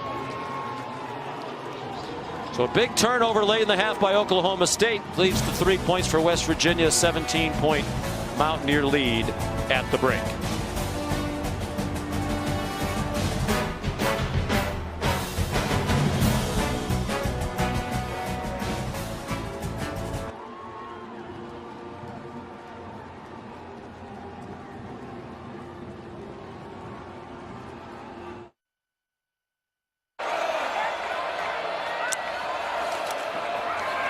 From Boone-Pickens Stadium, Stillwater, Oklahoma, West Virginia leading 31-14. Sean McDonough, Todd Blackledge, rejoined by Holly Rose Shortley. A lot going on in that half. Yep. Turnover is a big part of the story in the first half. Absolutely. The thing that impressed me the most about West Virginia was not Will Greer in the passing game, is their ability to run the football, 170 yards, and how well they played defense. They held an offense in Oklahoma State that had 640 yards last week against Oklahoma, held them to 208, forced the 3 turnovers. I thought the play of the West Virginia defense was outstanding in the first 30 minutes. First half stats were brought to you by Dell. 3 turnovers by the Cowboys, including a late interception that led to 3 points for West Virginia right before the half, just giving them a 3-score lead as the Mountaineers kick off. Luke Hogan to kick it away. Got noticeably more chilly since the game began. It was delightful mid-60s afternoon, but that wind kicked up. You could see it knock down that kickoff. And with the wind chill, it feels like it's in the high 40s now. Here's Holly Rowe. Well, guys, I just caught up with Coach Mike Gundy of Oklahoma State. I asked him about his senior quarterback on senior day with a couple of interceptions, how he handled that. He said, you know, I didn't really say much to him. I wish I could say something different, but it was just a couple of bad throws, just bad decisions. He said, I hope he can settle down here. But the real thing that they have to do better is stop the run. He's very upset with how they're giving up the running game to this West Virginia team, something they've been better at than this, and he needs that to stop immediately. Kennedy McCoy ran for 131 for West Virginia in the half, 6 yards away from his career high. Here's Taylor Cornelius, the quarterback for Oklahoma State, running for a first down. He's very good at this. David Long was completely fooled by the fake. Low snap and an errant throw. Dylan Stoner did well to snare it. Again, they've been playing without their starting center, Johnny Wilson. The big blow to Oklahoma State. It's Rye Schneider making his first career start. He had appeared in only 3 games this year, and all of them at garbage time.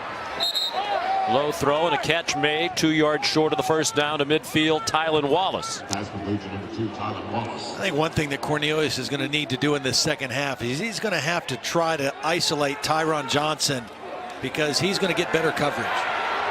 Quick rip through the middle. Chuba Hubbard tackled by the safety Kenny Robinson, and Oklahoma State quickly on the move here already to the West Virginia 40. Just more than a minute. Hubbard inside the 25-yard line. Keith Washington, a cornerback, made the tackle. Really nice block by Tevin Jenkins, the right tackle, and a nice yardage consuming drive here with the running game. West Virginia brings a blitz. Cornelius has a man. It's Stoner down inside the 5. Toyus Avery saved the touchdown with the tackle. Nice work in the pocket by Cornelius, just moving but keeping his eyes downfield until he saw Stoner uncover for the ball. 23-yard gain. Cornelius up to 151 yards and 2 touchdowns, but he's also thrown a couple of interceptions. This is where he becomes an effective runner as well.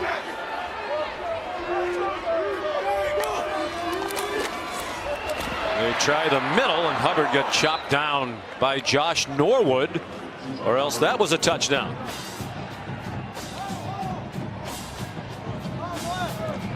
Oklahoma State, obviously Mike Gundy wanting to improve that running game. Only 89 yards rushing in the first half. Not a very balanced offense. Coming out to start this third quarter, really committed to the run game and doing a nice job with it. Despite their 5-5 record, they are again this year one of the best offensive teams in the country. On the rollout, open receiver, and a touchdown. Chuba Hubbard in the right flat. And an impressive drive by the Cowboys to open the half and get right back into the game. A very similar throw that Cornelius missed on the 2-point conversion last week in Norman, rolling to his right, throwing to a receiver, breaking out. This time he makes a beautiful throw for the touchdown. 69 yards in 8 plays, a little over 2.5 minutes. 3 touchdowns today for Cornelius.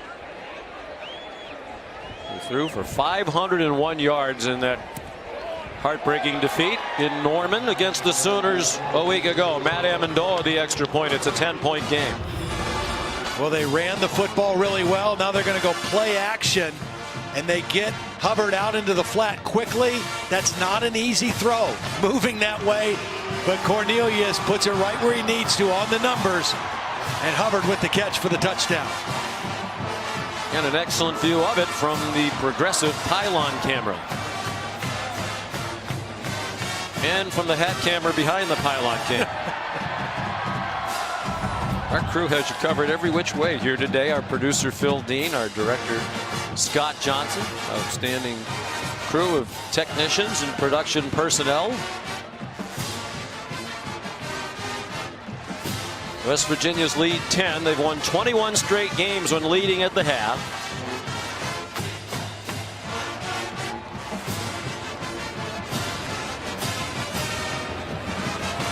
There's Matt Hockett to kick off. Big flag up top there, doesn't really show it, but the wind has picked up considerably. 15 miles per hour now, a gust to 25, and that's a touchback.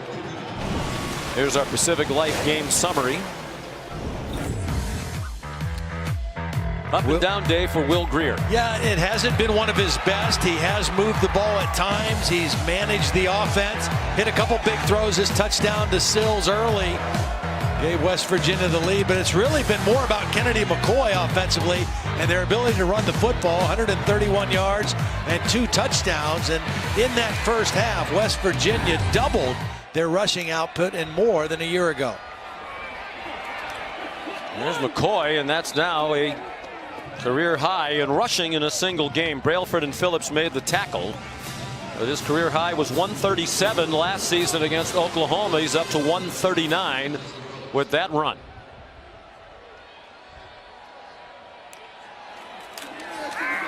Greer the fake.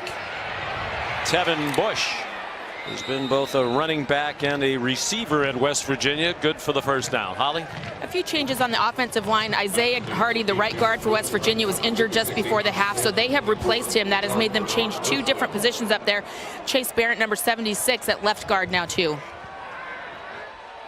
And Greer throws a deep ball. That one got battered by the wind. Intended for Marcus.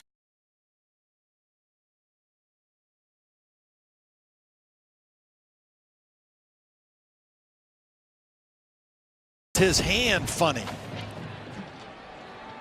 And this ball fluttered out. Very uncharacteristic for a Will Greer throw, and he's lucky that one didn't get intercepted. Much different conditions when the game started. Not windy and warm when the game started. Good throw there by Greer. There's Giovanni Haskins, tackled by Rodarius Williams, 1.5 yards shy of the first down. Last year, the tight end position only had 6 catches for West Virginia. A penalty for illegal movement, and those are costly penalties. You got 3rd and short. You're probably going to be able to run the football. A false start by number 53 of the offense. It's a 5-yard penalty, and it's still 3rd down. He's one of their best. Colton McKivitz, honorable mention All Big 12 a year ago. Making his 38th career start, more than any other offensive player for West Virginia.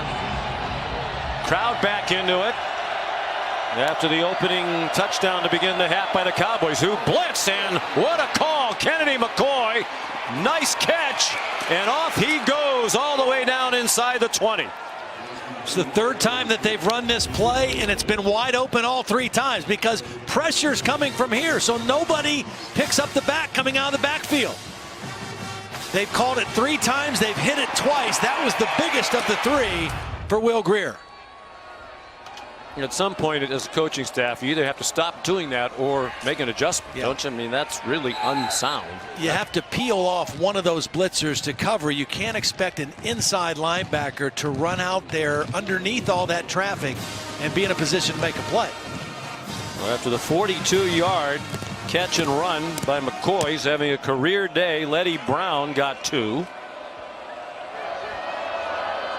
Trying to answer that opening score to start the half by the Cowboys.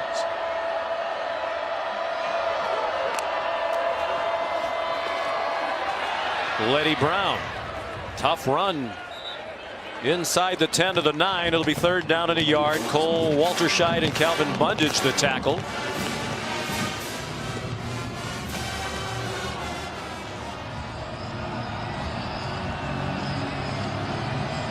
Last year, West Virginia was 2 of 15 on 3rd down against Oklahoma State. Greer faked the inside handoff, and he does not escape. Malcolm Rodriguez the tackle. The ball came out, but they had already called Greer down. The runner was down before the ball came out. It's 4th down. Really tried to trick him and did not. Yeah, really nice read by Rodriguez. Here he is over here. He's going to watch the eyes of the quarterback and just fill and make the play behind the line of scrimmage.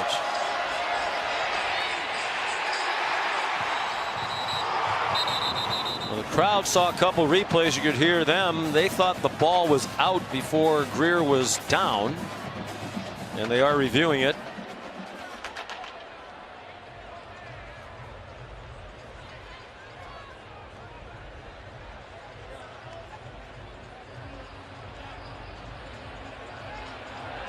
Tough to tell. Yeah. And the ruling on the field was that he was down. Let's bring in Bill Lamagna, our rules expert, longtime Big Ten referee. Bill, what do you think?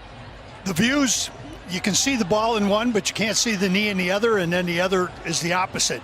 I think this is going to stand. My gut tells me it's out, but I don't have the video evidence to do anything except say stands. Which is different than confirmed. Yes, sir. Yeah. Plus, the ball rolled away for a little bit. The Cowboys did recover it, Brock Martin, but there was also a whistle in the interim. You can have an immediate recovery after a whistle if they can determine there's a fumble. That's going to be the hard part for replay here. Can you prove the ball was moving before he had his knee down? And in the Big 12, they do have the command center for replay review. The replay officials right here are in charge. The command center acts as as kind of like a backup for them, and they'll work together on that to make that decision. And it's an important one because West Virginia will try a field goal, could add 3. That's a tough call, and that's why it's taking a while. The one thing that I watch for is the official that's with the referee. If he starts to write things down, that means they're going to a spot other than the one they had at the end of the play. I don't see him writing anything down yet.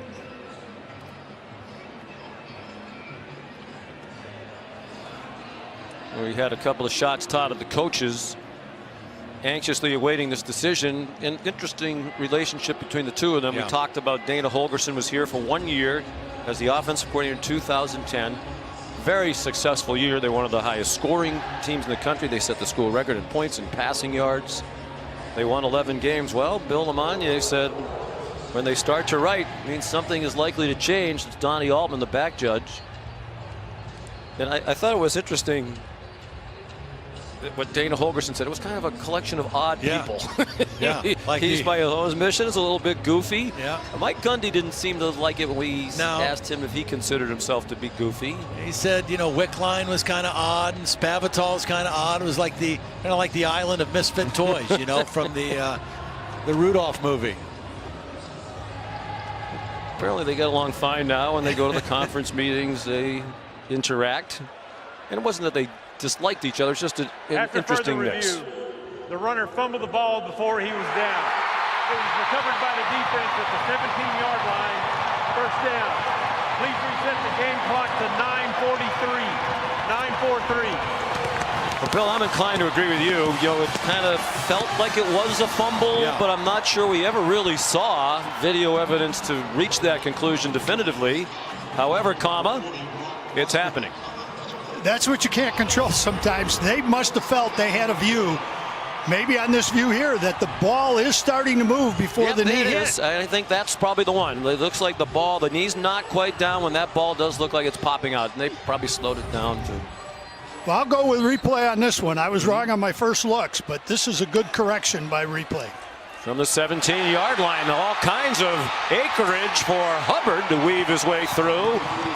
Upended by Kenny Robinson just across the 30-yard line. Boy, nice job by the left guard, Marcus Keys, their most experienced guy up there opening that hole. They've found a rhythm here in these first two possessions of the second half. Hubbard again, he's approaching a 100-yard rushing day for the second week in a row. David Long made the tackle. And the pace is really quickened for Taylor Cornelius and the Cowboys. Deep throw on the sideline and broken up. Excellent play by Josh Norwood. And the ball was in the air for a long time. Tyron Johnson was open, but the ball just had to be in the air so long that Norwood was able to make a play.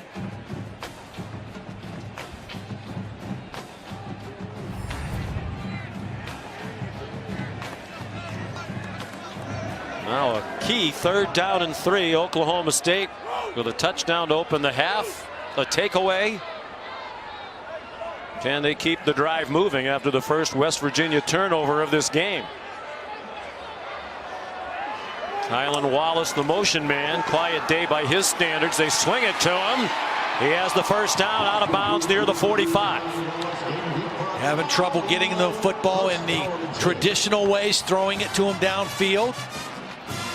Get it to him in some other ways, some unconventional ways. Let him make a play. 5th catch for Wallace for just 44 yards. He had 10 catches and more than 200 yards in a couple of games this year. Straight ahead goes L.D. Brown. Yeah, he's played his best against their best opponents. You know, when they've played top-ranked teams, top 10 teams, he has been a superstar. He had 10 for 220 last week. 10 catches for 220 and 2 touchdowns against Oklahoma, but by his own admission, not a great game. He dropped 3 balls. And he had 10 for 222 and 2 touchdowns in their win over Texas. Both those teams were ranked number 6 in the AP poll. This West Virginia team is ranked number 7. This is their 3rd top 7 opponent of the year for the Cowboys.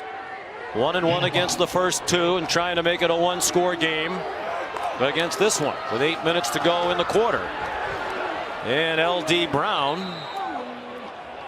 might have got there with the second effort, but just overall, Sean, such a different sense of urgency out of this Oklahoma State football team, particularly their offensive line and running the football. They look completely different than they did in that first 30 minutes. They did not get the first down, so now on 4th down and 1, the Cowboys going for it from just across midfield. Well, your quarterback is 6'6", 230 pounds. He's not under center right now, but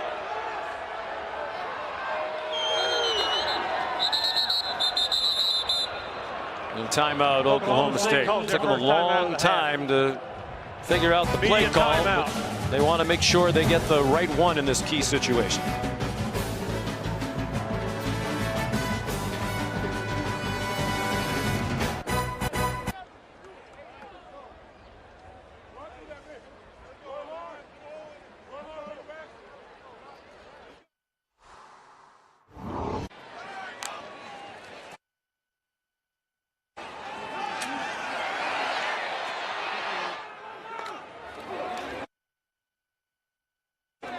Taylor Cornelius, the Oklahoma State seniors want to go out winners on their last home game.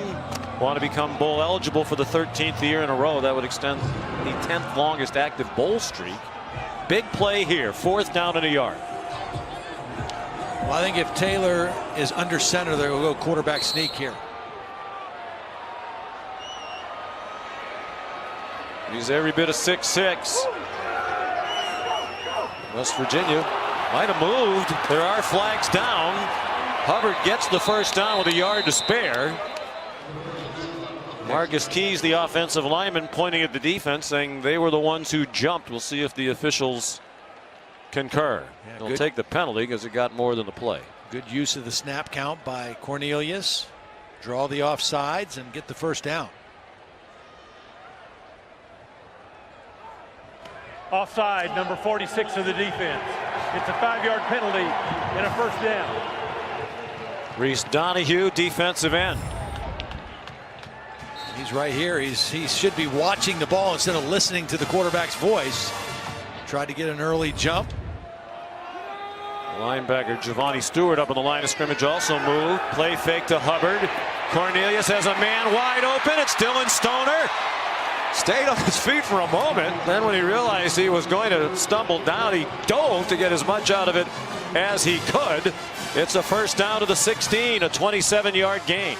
Stoner did a nice job finding a hole between the corner and the safety there.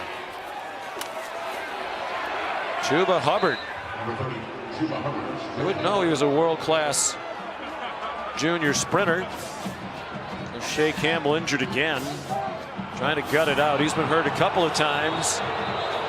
Redshirt junior for Morgantown. We mentioned he's in for Dylan Tonkery, who's been out for a while with a groin injury. This is a young man who redshirted Todd in 2015 and then didn't play at all in 16 or 17. Yeah. And now, after all that time, he's become a key player.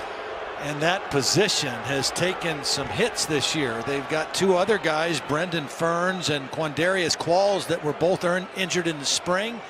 You know, both are available to play if needed today, kind of working their way back from injuries. Here you're going to see Shea Campbell at the end of this play. Kind of landed kind of awkwardly at the end of the play. You mentioned Tonkery not playing today. They had another kid, Charlie Benton, who actually started the first game against Tennessee, got hurt after 15 plays in that game. Zach Sandwich in 5 tackles all year. He's number 31. Redshirt sophomore. Fake to Hubbard. And Cornelius, little pump fake. He was probably across the line when he did that, but hey, style points perhaps. Most importantly, it's first and goal for Oklahoma State. Down by 17 at the half. Trying to get within a score. The defense doesn't know if you're across the line, so the pump fake can still work. That's why you do it. You're not thinking about throwing it. You're just trying to fool the defense.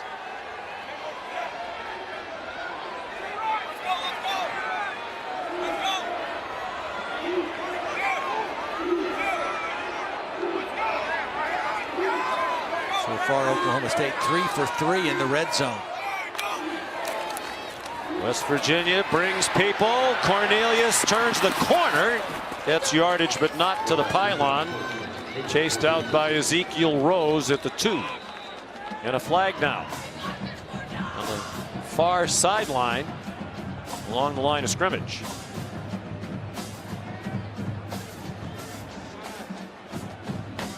An illegal formation. There were 5 in the backfield on the offense. It's a 5-yard penalty and replay first down. First penalty of the game assessed to Oklahoma State. Even though West Virginia is leading the game by 10 and leading all the major statistical categories, Oklahoma State has been better in the red zone, offensively and defensively in the game, and that's why they're in a position here to cut into this lead and make it a 1-score game. Big penalty, first and goal from the 10.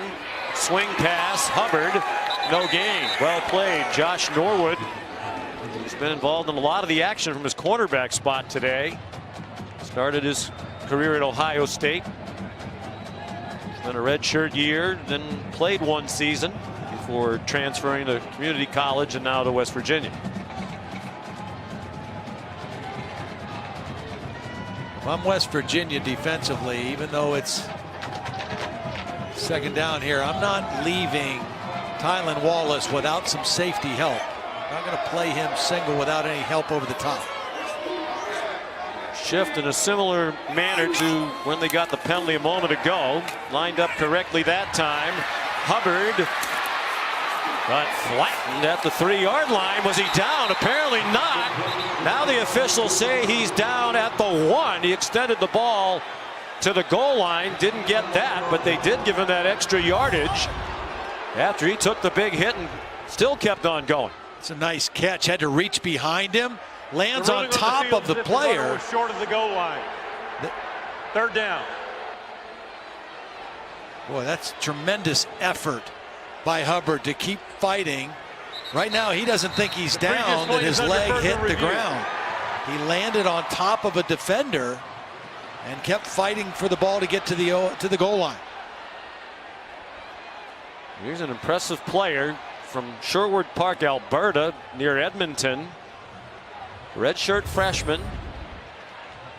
I heard Steve Levy and Brian Greasy, Todd McShay last week on the Oklahoma State-Oklahoma telecast talking about why wasn't he a hockey player. He said, well, I couldn't skate, which is a good reason not to be a hockey player. He can run. Well, you know, and I think the point you made in the first half about him, Sean, is true. Most of the time, if you got a guy who's a sprinter, he's not going to be a physical, hard nose in between the tackle runner. But Hubbard has shown that last weekend in this game that he is not afraid to stick his nose in there. I think there are two things they could be looking at there. He was on top of a body for a while, but as he tried to gather himself and go forward off of that, did his knee scrape the ground? Right. And if it didn't, then at the end of that, did he get the ball to the goal line before his knee definitely hit the ground near the 1? So they could be looking at the play around the 3-yard line and also at the tail end of it. Well, Oklahoma State already the tremendous beneficiary of an earlier review when it changed the call to a fumble by Will Greer. Stopped a scoring drive in the red zone, and now in their own red zone, a chance to get another call to go their way.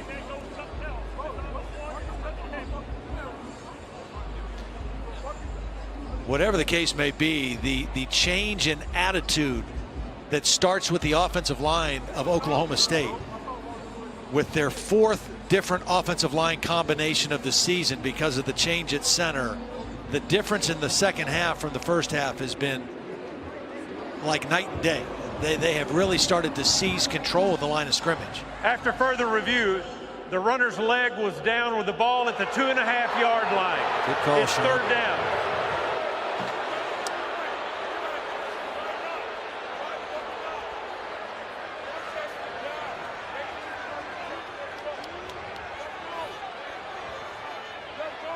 Clearly his knee down before he got to the goal line. What the officials are saying, though, is even a little bit further back. Because I think when he went to get off the body and tried to keep going, when he tried to recreate some momentum forward, his knee might have scraped the ground. I think that's what they saw in the booth. Anyway, 3rd down and goal. Instead of inside the 1, they're just outside the 2. Hubbard again. They were ready for him. No gain on the play. David Long, who Dana Holgerson calls the best linebacker in the country, is a semifinalist for the Butkus Award, leading the defense, and Gundy needs to get within a score, so they send the field goal team on. That's a win for the defense. Long just reads things so quickly. I mean, he recognizes and reads, and he fills that hole, and that's why he makes the kind of tackles, the numbers of tackles that he makes. There's Matt Amendola's first field goal attempt of the game. Dating back to last year and into this year, he had made 23 out of 24, including 18 in a row at one point. But 1 for his last 6 before that one. Mike Gundy said, just like a golfer who gets into a little bit of a slump. That's a 20-yard field goal. It's a 1-score game.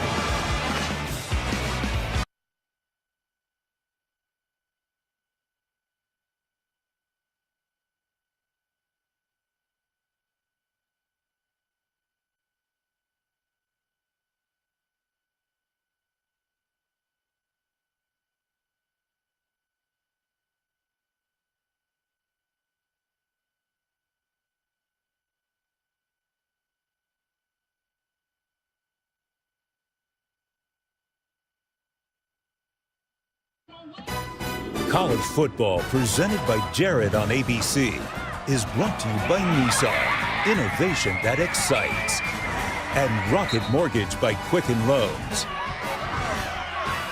We mentioned it earlier. Mike Gundy's son Gunner, the quarterback at Stillwater High School, the Pioneers state semifinal playoff win last night over the defending champ Booker T. Washington out of Tulsa. They played that game in Owasso, about 80 miles from here. Mike Gundy able to go. Yeah. Gunner had a big day, threw 3 touchdowns, 147 yards passing, and they're going to go to the championship game for the first time since 1977. You know, when we talked to Mike, he said they're probably going to run it a lot because they're not going to have a lot of openings to throw.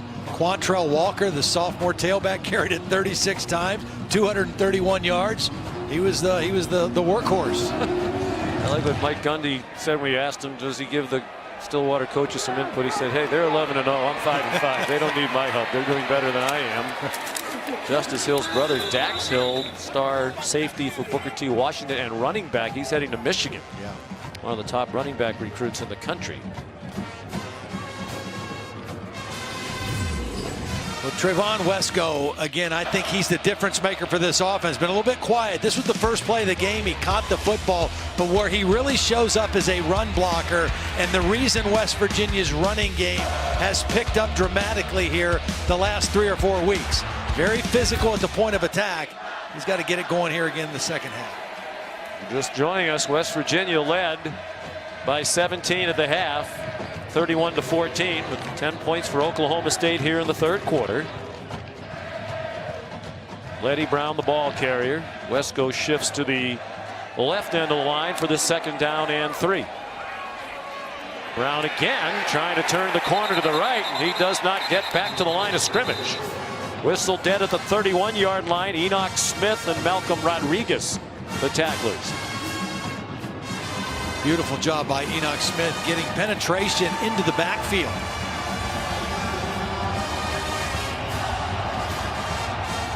All of a sudden, it just feels like the momentum of this game has changed. The weather has changed, and the momentum of the game has changed. Well, the weather's changed drastically. The wind picking up out of the north. The temperatures really dropped. 2 minutes to go in the quarter. Greer on target, but well short of the first down to the 36-yard line. Marcus Sims, the receiver.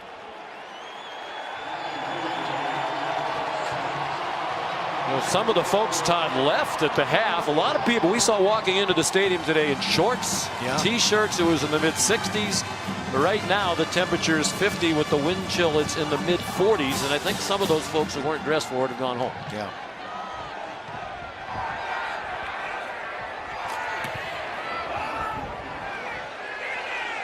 Billy Kinney, the punt. Dylan Stoner lost the football, and it looks like the Mountaineers got on it at the 18-yard line. A huge break for West Virginia, and one they dearly need in what has been a lethargic third quarter for Dana Holgerson's Mountaineers. Well, Stoner originally was signaling to stay away from the football. And then at the last minute on the bounce, he decided to try to catch it. And he never fielded it cleanly. He just muffed it. He felt the pressure coming down, and a costly turnover, because just as we were saying, Sean, the momentum had changed in this game.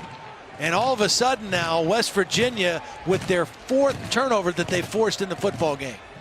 And I think he had the time and space to field it, at least stop the momentum of the ball, save them a couple of yards.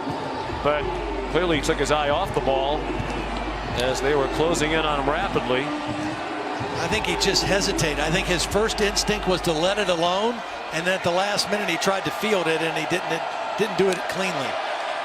From the 19-yard line, West Virginia. Kennedy McCoy knocked down after a 1-yard gain. That'll take us inside of a minute to go in the third quarter. Big game for West Virginia. Tied with Oklahoma for first in the Big 12. Oklahoma playing Kansas, a game they are almost certain to win. They both like to go into that showdown in Morgantown next week with 1 loss. One or the other could clinch a spot in the title game depending on how it all plays out today, and the Texas-Iowa State game involved in that as well. Marcus Sims, the intended receiver, 3rd and 9. Will Greer had to get rid of that because there was a blitz by Malcolm Rodriguez, was in the face of Will Greer, and he had to throw at the ball before he wanted to. And now a big 3rd down play. Again, the red zone has not been kind to West Virginia in the ball game. 2 for 4 in scoring opportunities when they've gotten down here. Will Greer hands it off on the delay. Kennedy McCoy smothered for no gain. Jordan Brailford, the 5th-year junior, had a redshirt year, then sat out an entire another season due to injury. likely his last home game. Well, he comes from right here. I mean, watch how quick he is getting across the line of scrimmage and chasing this play down. Chases it down, uses his athleticism, and gets to the sideline and stops that play for no gain. Now an important field goal try by Evan Staley. And we mentioned he's been red hot. Has made 7 in a row. This to restore a 2-score advantage, and it'll take place in the fourth quarter. The third quarter.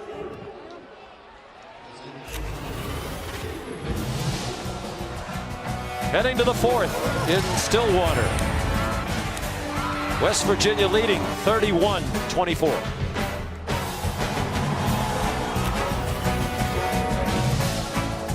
On to the fourth quarter we go, and a big field goal try here for Evan Staley, who's made some pressure kicks. He was one of the heroes of their win at Texas, made 2 from 40 plus on a windy day. This is from 34 with pretty good wind, and that one is good. Evan Staley puts West Virginia back up by 10, 4 seconds into the fourth quarter.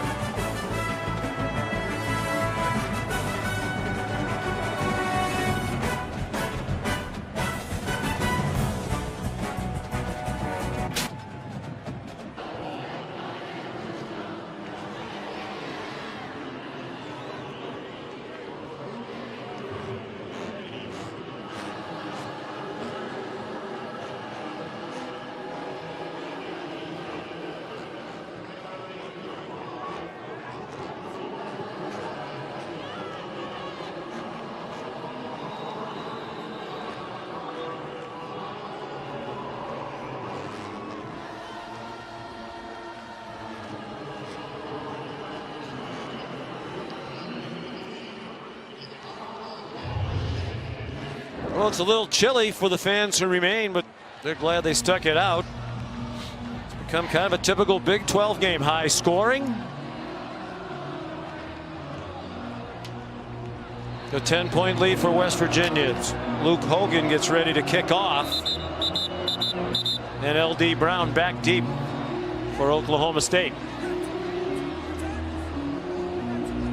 Will Greer 20 out of 32 today, well below his usual passing numbers. He has 226 yards, averages 329 for the year. Gardner Minshew, Jordan Ta'amu, and Alan Bowman pass for more yards per game this year than Greer. That kickoff well placed. The touchback. Here's Matt Berry back in the studio.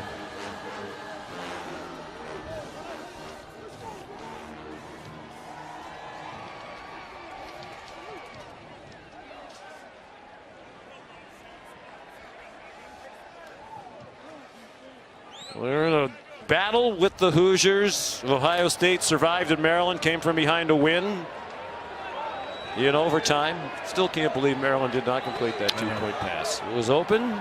I think he was so surprised how open he was that he just couldn't make the throw. Taylor Cornelius on target to Landon Wolf, a walk-on. Zach Sandwich made the tackle for West Virginia, the backup in there due to injuries. He's third string on the depth chart entering the day.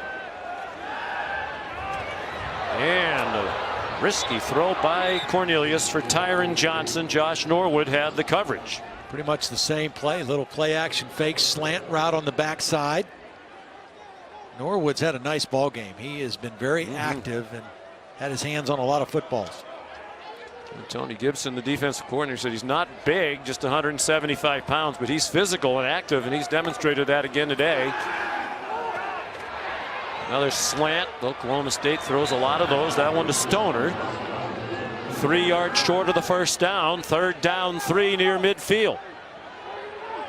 Perhaps 4-down territory for the Cowboys, needing a win to become bowl eligible. Pass looked like it might have been deflected at the line. Incomplete for Wolf. And they're going to punt.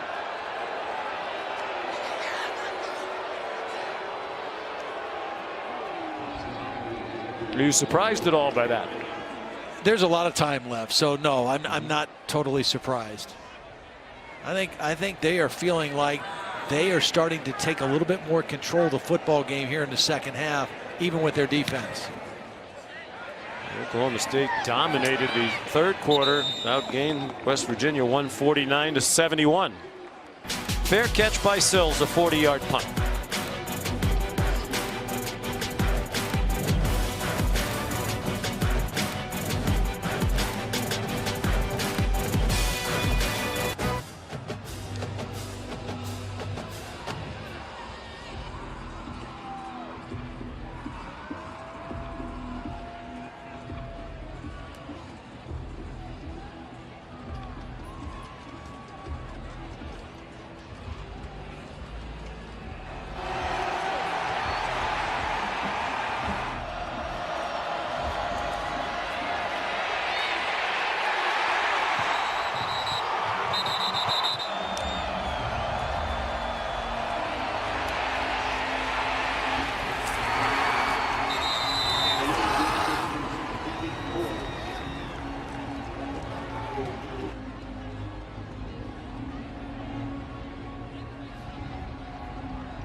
Interceptions last year, none today, although he did have the fumble in the red zone, the only turnover by West Virginia. West Virginia and Will Grier with the football again here now in the fourth quarter. Trying to go to 9-1 with one game left against Oklahoma in a Big 12 showdown next week. Screen and a drop pass by Kennedy McCloy. Enoch Smith nearby.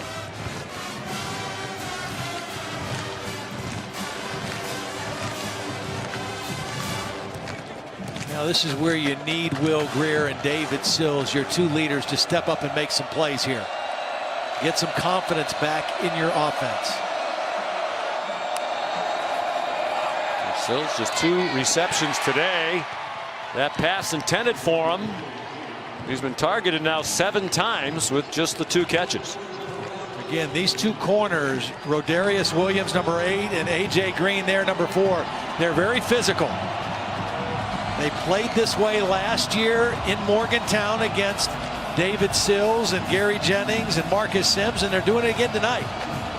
You've got to make contested catches against this defense with some body contact. Defense trying to reward the faith of their coach, Mike Gundy, who elected to punt down by 10 near midfield, thinking the defense would get it back. They rush only 3. Sills, the intended receiver, couldn't catch it. And good coverage again by A.J. Green.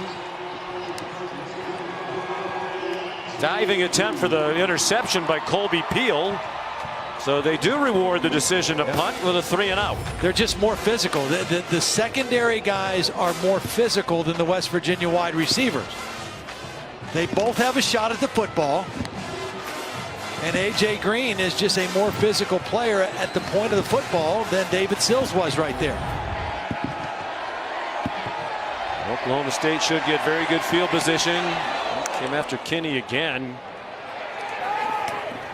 Dylan Stoner mishandled the punt on the bounce in the third quarter. A big play, caught that one in the air. A 44-yard kick by Billy Kinney.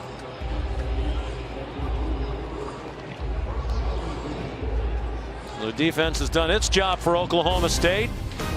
Week 11 Monday Night Football, a couple of 9-1 teams. Patrick Mahomes and the 9-1 Chiefs against Todd Gurley and the Rams. It's at 8:15 Eastern on ESPN. Coverage beginning with Monday Night Countdown at 6. Both of them, Mahomes and Goff, over 3,000 yards already. Taylor Cornelius. Wow, terrible decision. Did Washington catch it in bounds? No. Boy, Taylor is lucky. I mean, his interceptions today have been by bad decisions, forcing throws late down the field. Good call. Keith Washington made the catch, but the foot on the line. And Taylor Cornelius is very lucky because that was a bad decision, throwing the ball that late, that far down the field. He's a smart guy. We talked the other day. Bright, articulate, graduated with 2 degrees, one in management, another one in marketing. Taking some online classes as a grad student now. Stoner gets the first down to the 45-yard line. Looked like they'd stop him a couple of yards short, but shoddy tackling. They didn't wrap him up, and he got the first down. Well, Tony Gibson told us defensively when we've had problems, it's always been about tackling. That was a problem on that play. Toyus Avery inside the 40. Chuba Hubbard.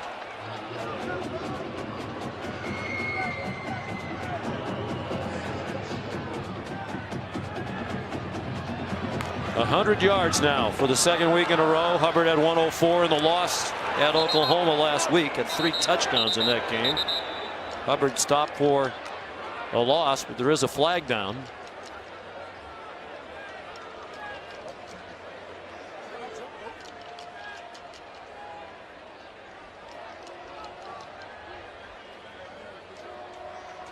An illegal low block by number 73 of the offense. It's a 15-yard penalty and replay second down. Yeah, it's the right tackle, Tevin Jenkins. Here he is. He's going to go for a cut block on the linebacker. An illegal low block right there on David Long. Costly penalty. They were moving. They were in West Virginia territory. They're 2 scores behind, and now they find themselves backed up on their side of the 50. At their own 45. Pump fake by Cornelius. Lofts one in the air for Wallace, who couldn't make the catch. The ball might have hung in there a little bit too long, and Washington closed the ground and knocked it down. Washington just watches the eyes of the receiver and plays through the arms of Wallace. He doesn't know where the ball is, but he's reading the eyes of the receiver, and as soon as he sees those arms go up, he fights up through those arms and makes a play. Tony Gibson said Washington's their best cover corner. He tried to get him matched up when he could with Wallace, and he's done a good job on Wallace today. Just 44 yards receiving for Wallace, who was 3rd in the nation in receiving yards coming in. Cornelius through some traffic now to the sideline and caught by Tyron Johnson.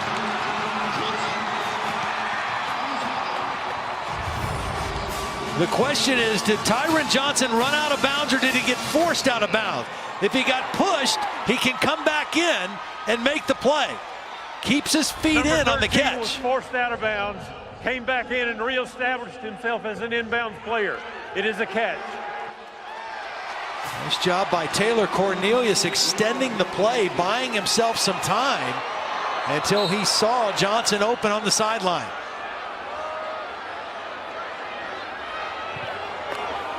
From the 17. Nothing doing for Hubbard. David Long, another tackle, his 29th straight start. The outstanding linebacker, Dana Holgerson says, doesn't get enough credit for his talents. Semifinalist for the Butkus Award, but in this league, I think defensive standout players kind of get overlooked because the national perception is that they don't play very good defense in the Big 12, but he is an outstanding individual player. Under 12 minutes to go.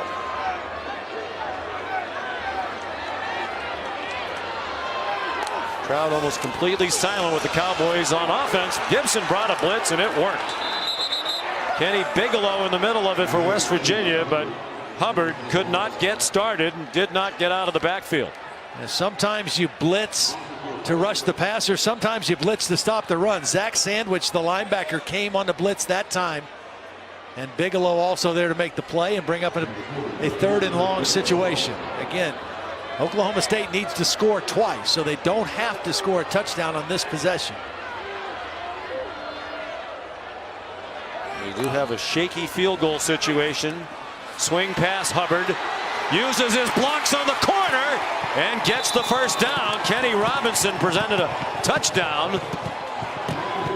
Boy, I love this by Tylan Wallace. He's not having the kind of day that he's used to having catching the ball, but what a block he made on the perimeter that time for the first down. They come up very quickly in this goal-to-go situation, and they throw a fade, and it is caught. Tyron Johnson.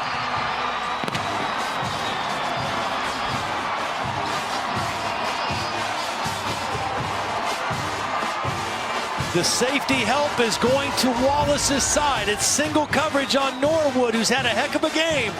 But this is a perfect throw by Taylor Cornelius over the outside shoulder to Tyron Johnson. Single coverage, good read, great throw in our progressive pylon camera. Amendola. Looks like his slump might be over. That one solidly struck right down the middle. Oklahoma State down by 17 at the half. Has hurt itself a couple. Will Grier and West Virginia trying to beat Oklahoma State for the first time in 4 years. Had a 17-point lead, but Oklahoma State has had the upper hand in the second half. They're back within 3 with a lot of time to go. And just a completely different Oklahoma State offensive football team and defense in the third quarter. I mean, they just turned the thing completely around. Started with their running game and their defense in the red zone, and now it's a heck of a ball game. The wind, which picked up, was basically a windless day and warm when the game started. Temperatures dropped by about 15 degrees as the wind has really picked up. Here's Tevin Bush in trouble, and he does not reach the 20-yard line. Bryce Ballas leading the kickoff coverage unit for the Cowboys. Here's today's Pacific Life game summary, fourth quarter version. And not much in the second half on offense for West Virginia. That field goal, the result of the short field after Oklahoma State's Dylan Stoner muffed a punt. Yeah, just a different feel for this offense. They seem a little bit hesitant. They don't feel as aggressive as they were earlier in the game, and that's kind of hard to get back sometimes. On first down, Grier after the play fake. What a catch! Trevon Wesco, and now running after the catch. Are you kidding me? That reminded me of Rob Gronkowski right there. The catch and the run after the catch. 6'4", 275 pounds. He had one catch last year. That is an athletic play by a big man, and right when their offense needed it, he delivered. Second catch of the day, good for 43 yards. Will Grier looked deeper, took the check down to Kennedy McCoy. Out of bounds near side. They're now on the verge of field goal range. Here's Holly. One of the things that West Virginia struggled with here in the second half is really running the football. They were so great in the first half. Part of that's they've been without Martell Pettaway. He's a little shorter, stouter runner than McCoy. Averages a yard more per carry, but we have not seen him in the second half. He's injured right leg. McCoy up to 140 yards rushing. Quick toss to the far side to Marcus Sims. He dragged a couple of Cowboys along. Jarek Bernard made the tackle, but it's a first down at the 25-yard line. Nice job by Sims, knowing what he needed for the first down, just kind of lowering his shoulder and head, running forward for that yardage. Under 10 minutes to go. Huge game for West Virginia. Any hope they have of getting into the college football playoff requires a win today. Yeah. What a response in this drive, and it all started with the play by Wesco. An offense that had not had much energy automatically got energized by that play. Fifth-year senior from Martinsburg, West Virginia, spent a couple of years in junior college, and the throw high over the head of Marcus Sims. Kima Siverand had coverage for the Cowboys. You talked about Wesco. He came into today, Todd, with 20 career catches, 16 of those in the last 6 games. Ever since that Iowa State loss, he has been a factor. Grier, single coverage for Sills. Tight coverage. Sills wanted a flag. Looked like he couldn't get an arm up in the air. A.J. Green, they've had a spirited battle all day long. It's been like this the whole game. A.J. Green has had his hands on David Sills the whole game, and Sills is not getting a call. They're allowing that to happen, and it's just a matter of A.J. Green fighting a little bit harder than David Sills on those kind of plays. Well, some indecision on the West Virginia sideline. Sills lost a shoe. And down to 5 seconds on the play clock. Did you go for it on 4th and 5? It looks like that's what they're going to do. West Virginia calls their first time out of the half. Immediate timeout. You're watching ABC College Football presented by Jarrett. It's Dr. Pepper's championship drive game of the week, and another good one. West Virginia, number 9 in the country, trying to take a big step toward the Big 12 title game, leading by 3 and going for it on 4th down and 5 at the Oklahoma State 20-yard line with 9:18 to go. Not so sure with this yardage needed. I wouldn't look for the big fellow right there. Timeout, Oklahoma State. I know it's a back and forth game, Todd, but I think at this juncture with your field goal kicker as red hot as Evan Staley is for West Virginia, I think I'd be inclined to take the points here. Even if you don't have a lot of faith in your defense to prevent an Oklahoma State touchdown, let's say you go ahead by 6, Oklahoma State goes down and scores a touchdown, takes the lead. There's still a lot of time left in the game for you to go down and score again. Points could be key. I agree. I think you take the points here. I mean, obviously Dana Holgorsen wants to go for it. He wants to try to stay in position to get a touchdown here. But with this much time on, I think you've got the lead, keep the lead, increase the lead the best you can, and hope that your defense can kind of get it going a little bit. Well, the last time he took a chance was on the 2-point play in the final seconds against Texas to go for the win rather than play for the tie and go to overtime, and it worked out. One of the gutsy calls of the year. He said there was never any hesitation about going for it. There's Staley, the kicker, who's made 2 today and has made 8 in a row. Well, and he also said in that situation he wants the ball in number 7's hands, and that's what he's going to do here too. He's going to put the ball in Will Greer's hands. It has not been one of the shiningest moments of games for Will Greer, but he's still 23 of 40, 284 yards and a couple touchdowns, and he's the leader. He's the guy that you're counting on to read and recognize the defense and get the ball where it needs to go. So a big play call here for Holgorsen for his play caller, the Oklahoma native Jake Spavital. 4th down and 5. Cowboys showing blitz from Greer's left. They rushed 4. Greer dancing around, plenty of time, into the end zone and incomplete. He got tackled before the ball got there. They're going to have a pass interference, and I think it's the right call. This ball would have been a touchdown had there not been contact before the ball got there. Pass interference by number 16 of the defense. It's a 15-yard penalty and a 1st down. Devin Harper is the guy that's going to get called. Will Greer buys time. This is a touchdown to Sims. And he just tackled him without making a play on the football. Kennedy McCoy, rather. Yep. The intended receiver, 6, not 8. Guarded by a middle linebacker, Devin Harper. The ball was well thrown, and Harper just not making a play for the football, played through the man. That offensive line gave Greer some time. Saw his discipline in the pocket, couple little steps to keep it going. McCoy dragged backwards. 2nd down and goal. Justin Phillips, the first to meet McCoy, who's up to 144 yards rushing for the day's averaged 8 yards per carry. Yeah, Justin Phillips really timed that blitz perfectly. I mean, he hit that on the dead run and got a hold of McCoy initially in the backfield.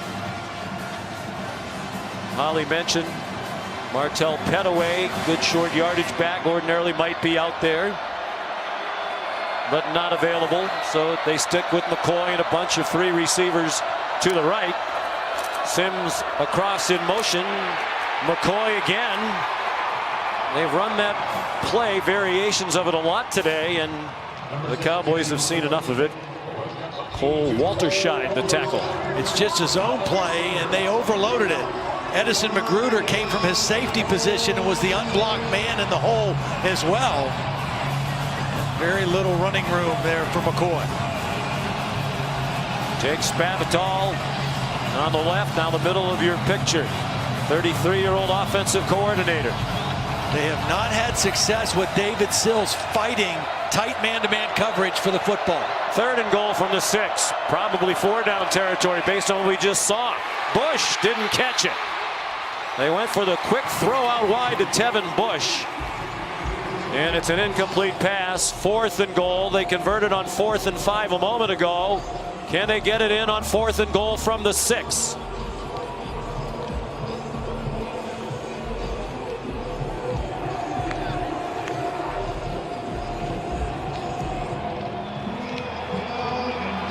Jordan Brailford's had a huge day. Career high in tackles. You got 4 receivers to the left and Sills by himself on the bottom. Greer, quarterback draw. Great call. Can he make it? Yes, he can. Touchdown, West Virginia. Sean, this is the same formation and setup as the 2-point play that beat Texas. 4 receivers to the left, isolate David Sills, and it's a quarterback run for Will Greer. This is his read all the way. Same play that he scored the 2-point play to beat Texas in Austin. And he talked about it at the time. They lined up to throw a quick slant to Sills. They actually ran the play, but Texas had called a timeout just before the snap, so it got blown down. So then they ran that similar play to the one you just saw, we just saw. And Will Greer said on that play when he ran in for the 2, there were 4 options on the play, and I was the 4th option running it in. I think he was a higher option this time. It looked like it was designed for him to do what he just did. Will Greer, the touchdown. And his dad, Chad, loving every second of it. A chance one of them could clinch a spot in the Big 12 title game today. West Virginia could do it by winning this game. With Oklahoma winning against Kansas in Norman, they get started about a half hour. We'll get back to the scenarios in a moment. First, the kickoff by Luke Hogan. L.D. Brown thrown down at the 21-yard line. And the West Virginia scenario would need a Texas win over Iowa State because Iowa State has the win over West Virginia. West Virginia's only lost, so they'd own a tiebreaker if they wound up with 2 losses each. Oklahoma could clinch a spot in the title game by winning today, with West Virginia winning here. And if Iowa State wins, because the Oklahoma loss is against Texas. So Texas would own a tiebreaker with Oklahoma. So a lot of it will be sorted out today. The loser of that Texas-Iowa State game tonight is eliminated from any chance of making the title game in Dallas on December 1st. Right, Tylan Wallace. Now, you know, he is one of the best receivers in the country, but that's a lot of drops the last couple of weeks.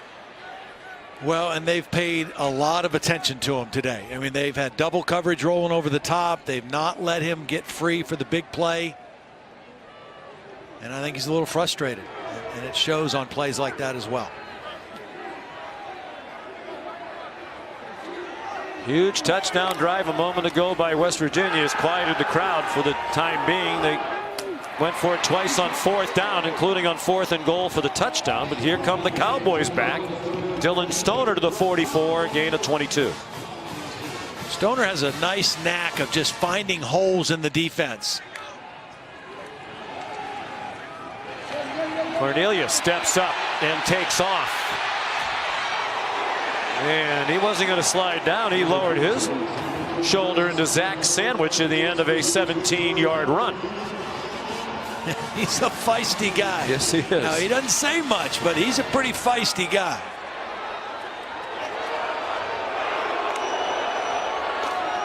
His last game at Oklahoma State, his last home game.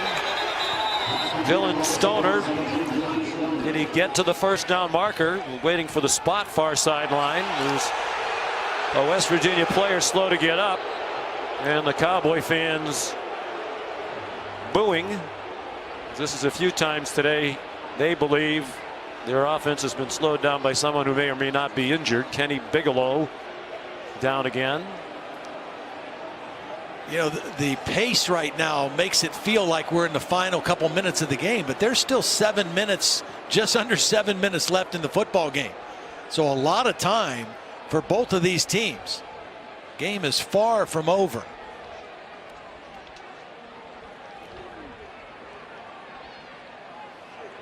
Well, as they tend to Bigelow, there's a question about the spot of the ball. You saw the West Virginia coaches yelling at the official on the far sideline. There's Stoner. I think he doesn't go down till he has the first down past the yellow line, and they spotted him about a yard short of the line to make, unless he was out of bounds, which it did not appear to be the case from that replay we just saw.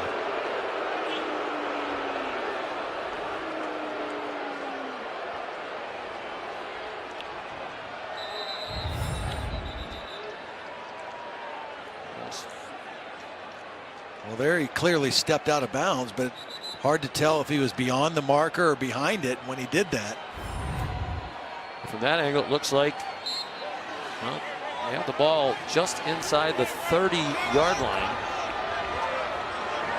And apparently replay, which has stopped the game a couple of times to review important spots of the ball, is going to let this one go.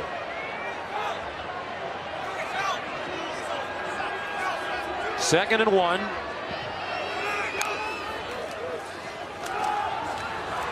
Hubbard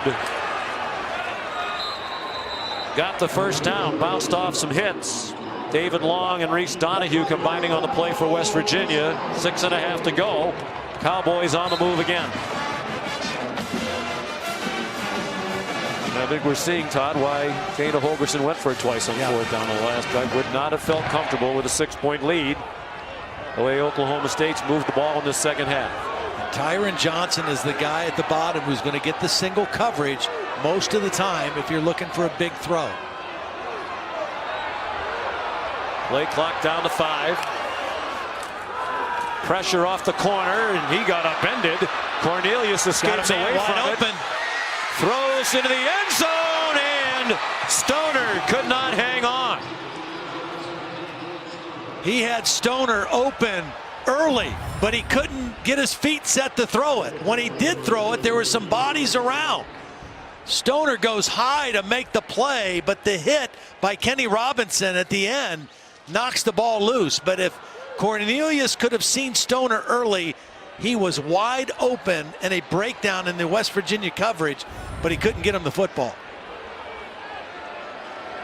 Been a big day already for Stoner. Career high 9 catches and 127 receiving yards. Nice run. With that very effective fake right at the line of scrimmage. Just in case. He just runs better than you think that he would be able to. But again, a 4-sport star in high school, high jumper, jumped 6'6". And it never really high jumped, just kind of walked over, started doing it. Was a Class 2A area champ in the Amarillo area. David Long brought him down there. He was a second baseman in baseball. That is a tall second baseman.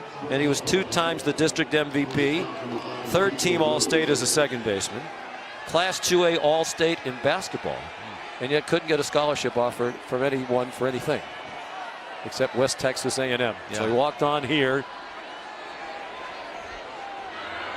Waited 4 years to become the starter in his 5th year. Trying to pull off a big comeback win. On target to Tylan Wallace, but he had to slide to make the catch. 5 minutes to go.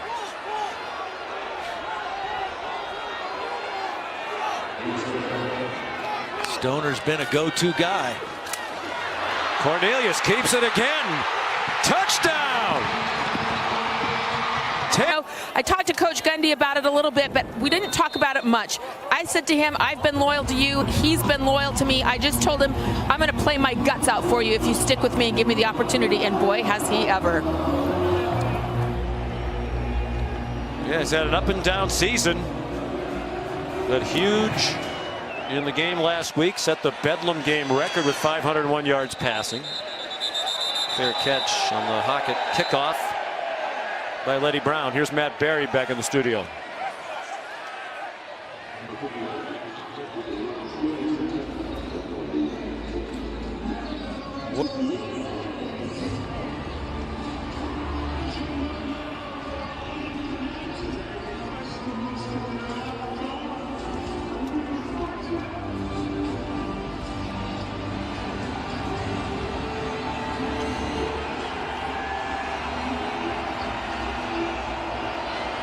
All right, Matt, thank you. Yeah, rough times for USC. Yeah. A lot of the teams involved in the playoff picture cheering for the Trojans in their game next weekend against Notre Dame. Tevin Bush smothered for a loss by this fired up Cowboy defense. Rodarius Williams up from the corner with Justin Phillips as well. I think, as Holly mentioned earlier, the absence of Petaway at this point in the game, when you want to run the football, you want to choose some clock, you've got some smaller guys in, and your first play of the possession is a negative yardage play. Only one timeout left for Oklahoma State. That could be important. Greer fires on target. He pushed off and got away with it. Yeah, right in front of the Oklahoma State sideline. You saw several of the people on their sideline gesturing for a push-off by Sills. But you know what? This is the first time I've seen Sills fight A.J. Green to go get the football. He's let A.J. Green have the better of it. That time he pushed back, got away with it, and made a big catch. For 22 yards. Just the third catch for Sills on 10 targets. A quieter than usual day for both of the Biletnikoff Award finalists, one on each team, Wallace and Sills. And Greer airing it out and almost intercepted. The nearest man was Rodarius Williams, running with Marcus Sims.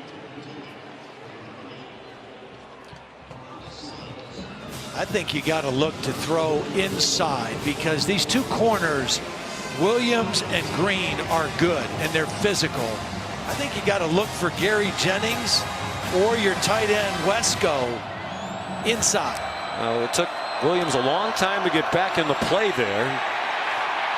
Swung down, Kennedy McCoy by Jordan Brailford, having a tremendous game. No gain on the play. 3rd down and 10. Very active player. They move him around. They create matchup situations, and he makes big plays. West Virginia just 1 for its last 9 on 3rd down. They did connect on a couple of 4th down plays on the previous drive, one of them due to the pass interference penalty. Oklahoma State showing just a 3-man rush here. Going to drop into zone. And they try to sneak in a run with McCoy. And he stopped way short of the 1st down. Will Oklahoma State use its last timeout? Yes, the Cowboys do. Oklahoma State calls their final timeout of the half. 30-second timeout. With 2:44 to go, but with the way the Cowboys offense is moving, a lot of time Set the game clock at 2:45. remaining. What a day it's already been on ABC. Ohio State, Maryland to overtime. This one down to the wire, and more great action to come tonight from the American Athletic Conference. Undefeated UCF ranked number 11 against 24th ranked Cincinnati. 22-game winning streak started under Scott Frost, continued under Josh Heupel, and they have been annihilating opponents by an average of 23 points per game during that winning streak. Well, I checked with Maria Taylor, who's the reporter for that game, and she said to keep in mind the seniors on that UCF team are the same seniors that went winless early in their career. They've had 3 different head coaches, but somehow they have stayed together as a brotherhood, and Josh Heupel said, we have kept that brotherhood strong. I appreciate those players sticking with the program, and now the seniors have a chance to go out undefeated. Yeah, 0-13 in George O'Leary's last year. Went to 6-6 under Coach Frost, then undefeated last year and undefeated in the first year for Heupel. So here comes the offense back on the field. The punt team was coming onto the field. The offensive line was going to sit down, and Dana Holgorsen changed his mind. And now he's going for it again on 4th down on his side of the 50-yard line, winning by 3. Wow. Whoa, Sills took off. Now you punt the football. A false start by number 13 of the offense. The 5-yard penalty, and it's still 4th down. You have to punt it now. Oh. I don't know about you, but I'm really curious to know what that play was going to be. Yeah, that is really taking a big chance. Yeah. With 2:45 to go, going for it on your side of the field, ahead by only a field goal. And you got an offense in Oklahoma State that had 208 yards in the first half and 321 yards now in the second half. So don't give them a short field.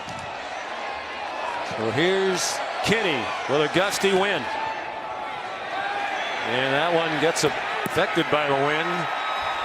A hook out of bounds to the right. Looks like they're going to mark it at the 25-yard line. 31-yard kick. Oklahoma State right now with 529 yards of offense, trying to overcome the 4 turnovers in the game.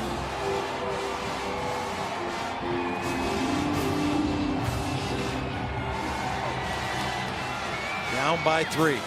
Down by 17 at the half. If you're just joining us, it was 31-14 West Virginia at the half. Look how wide these splits are. 4 receivers. After the play fake, lots of running room. Cornelius banged down, but another nifty run. He got out to the 42 for 17 yards. He's got to be closing in on 100. He has right? 95. Great decision to run the football. 2:20 to go. Cornelius over the middle, not a good throw, and almost intercepted. It was behind Tyron Johnson, who, reaching for it, flipped it up in the air, and Kenny Robinson almost picked it off.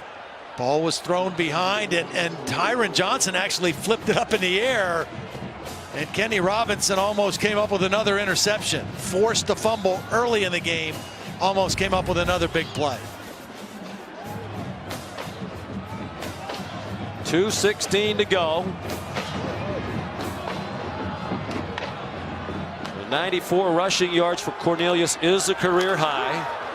Pressure up the middle, so he takes off to the left. This was a good design quarterback run. Everything else he's done for the most part has been improvised. This was a design quarterback draw for a big play. Over 100 yards rushing. And 327 passing. Cornelius, 50-year senior, first-year starter, waited a long time for this platform and ran out of time as he scrambled to his left. 1:57 to go. 2nd and 10. We think back to Matt Amendola, the kicker. His career long is 53. Slumping coming in, but he's looked solid today.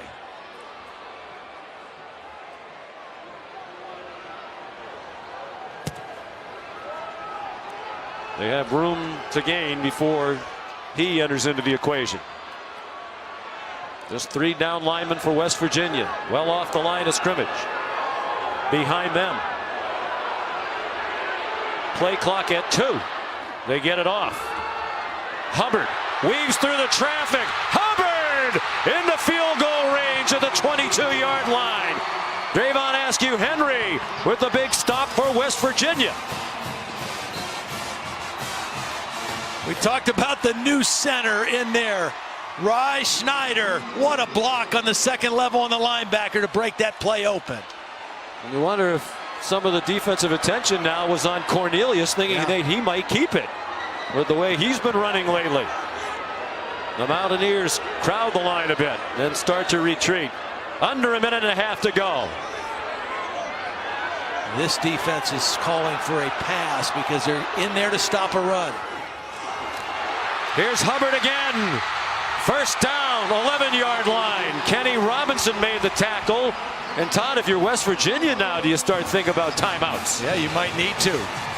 Nice block by the left tackle on David Long, who's been making a bunch of plays. That time he was put to the ground, and Hubbard ran right through the block.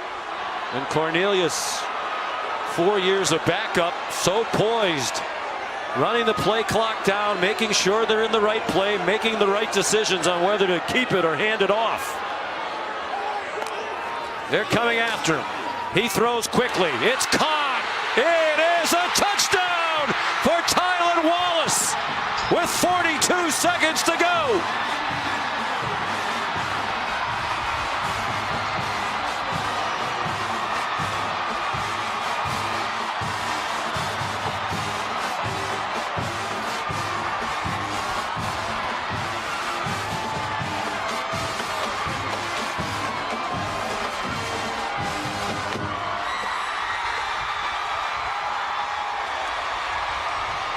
And now Amendola, who missed a key PAT last week in the loss at Oklahoma, makes that one, and that's huge. Makes it a 4-point game, and now a field goal does West Virginia no good. Taylor knows that pressure's coming. There's going to be an unblocked linebacker sandwich on the pressure. He's got to get rid of it quick. But he also knows with blitz he's got single coverage, and Tylan Wallace beats him on the slant, and watch the fight for the end zone right through the body of Keith Washington into the end zone for the touchdown. And that's just 6 feet, probably generous, 185 pounds for Tylan Wallace. Terrific athlete. Has him in his biggest day. We've said it a few times in their big wins along the way. He's had his best games against Texas and in the loss to Oklahoma. 7 catches today for 62. That's pretty consistent. Yes, it is. Across the board. Wow.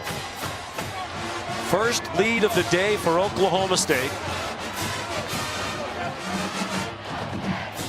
West Virginia 48-6 under Holgorsen when leading at the half, including 21 straight wins. That streak in jeopardy, but much more important, this would be a crushing defeat. It would take them out of the college football playoff for sure, certainly, and the Big 12 title hopes would still be alive with the game with Oklahoma coming up next week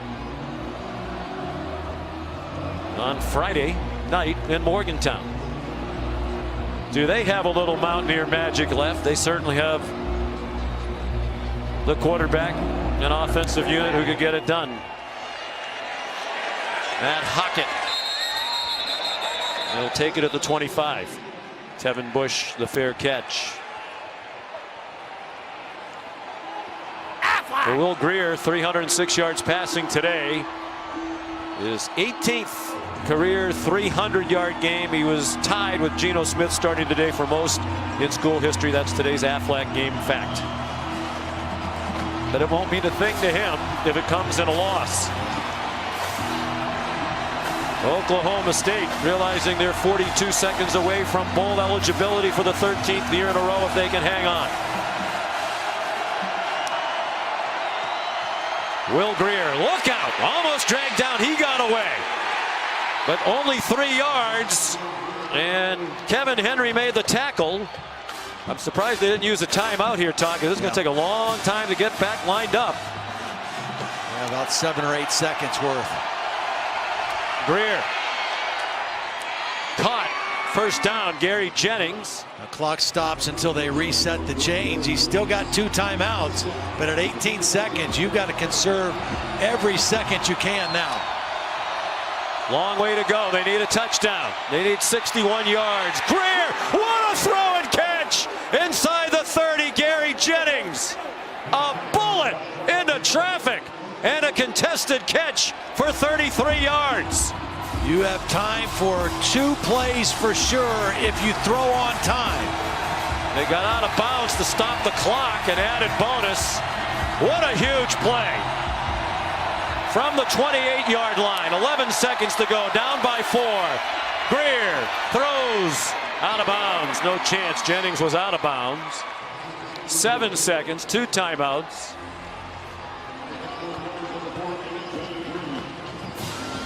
And I think Dana Holgorsen probably wishes he had used the timeout after the Grier run to start this possession. Those are valuable seconds that ticked off. Now they may end the game with a timeout in their pocket. Look at this coverage here. They just want to try to guard the end zone here. On 2nd and 10, Grier short of the end zone. He gets down quickly. Sills, 1 second to go. That's a smart play, because now you don't have to throw a desperation play. West Virginia calls their second timeout of the half. 30-second timeout. You make that catch, you get the timeout. Now you can call a normal play from the 14-yard line. Living on the edge. I mean, no question. One more tick goes off the clock and they're dead. But now everything's still alive. Their Big 12 title hopes, their college football playoff hopes, and perhaps a trip to New York, at least for the ceremony at the Heisman for Will Grier. One last play, barring a defensive penalty. And it's 1st and 10, but effectively 1st and goal. Yeah. They did put 1 second back on the clock. That won't mean anything either. So typically in this part of the field, David Sills is the guy that Will Grier looks for. 4 catches, 68 yards, and a 1 touchdown in this ball game, but he's a big receiver at 6'4". That has been his go-to guy in the red zone. They got down here with a 33-yard strike to Jennings. It was a 33-yard touchdown to Jennings that set up the 2-point game winner at Texas. Now they're in position for a game winner here. And another timeout. West Virginia calls their final timeout of the half. 30-second timeout. And they saw the alignment. Jake Spavital calls the plays. But Holgorsen in this instance having some input. Jake did tell us the other day that Dana, for a guy who made his name as an excellent play caller, has been very good about basically laying back and letting Spavital call the plays. He's involved. He knows what's being called. He knows what their plan is, but he gives him his space and his freedom. And right on cue, Holgorsen walks away, and it's Spavital going through the play call. And all Cornelius can do is watch. He's done his job and then some. I'm so impressed with him. He'll go to an NFL camp for sure, as Todd McShay noted was likely last week. Will Grier will too. It's the play of the year for West Virginia. They had the magic at the end of the Texas game. Can they do it again? 3 receivers to the right, but now 1 goes in motion to the left. It's Jennings. Oklahoma State blitzes. A fake by Grier. His last second throw broken up by A.J. Green. Oklahoma State wins.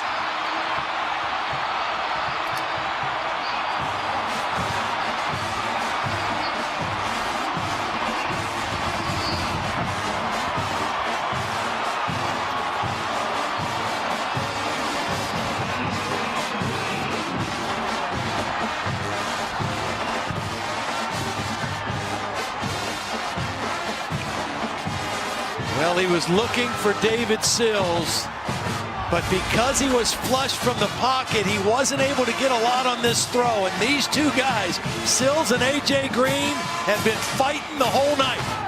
Hands on him, gets away with it,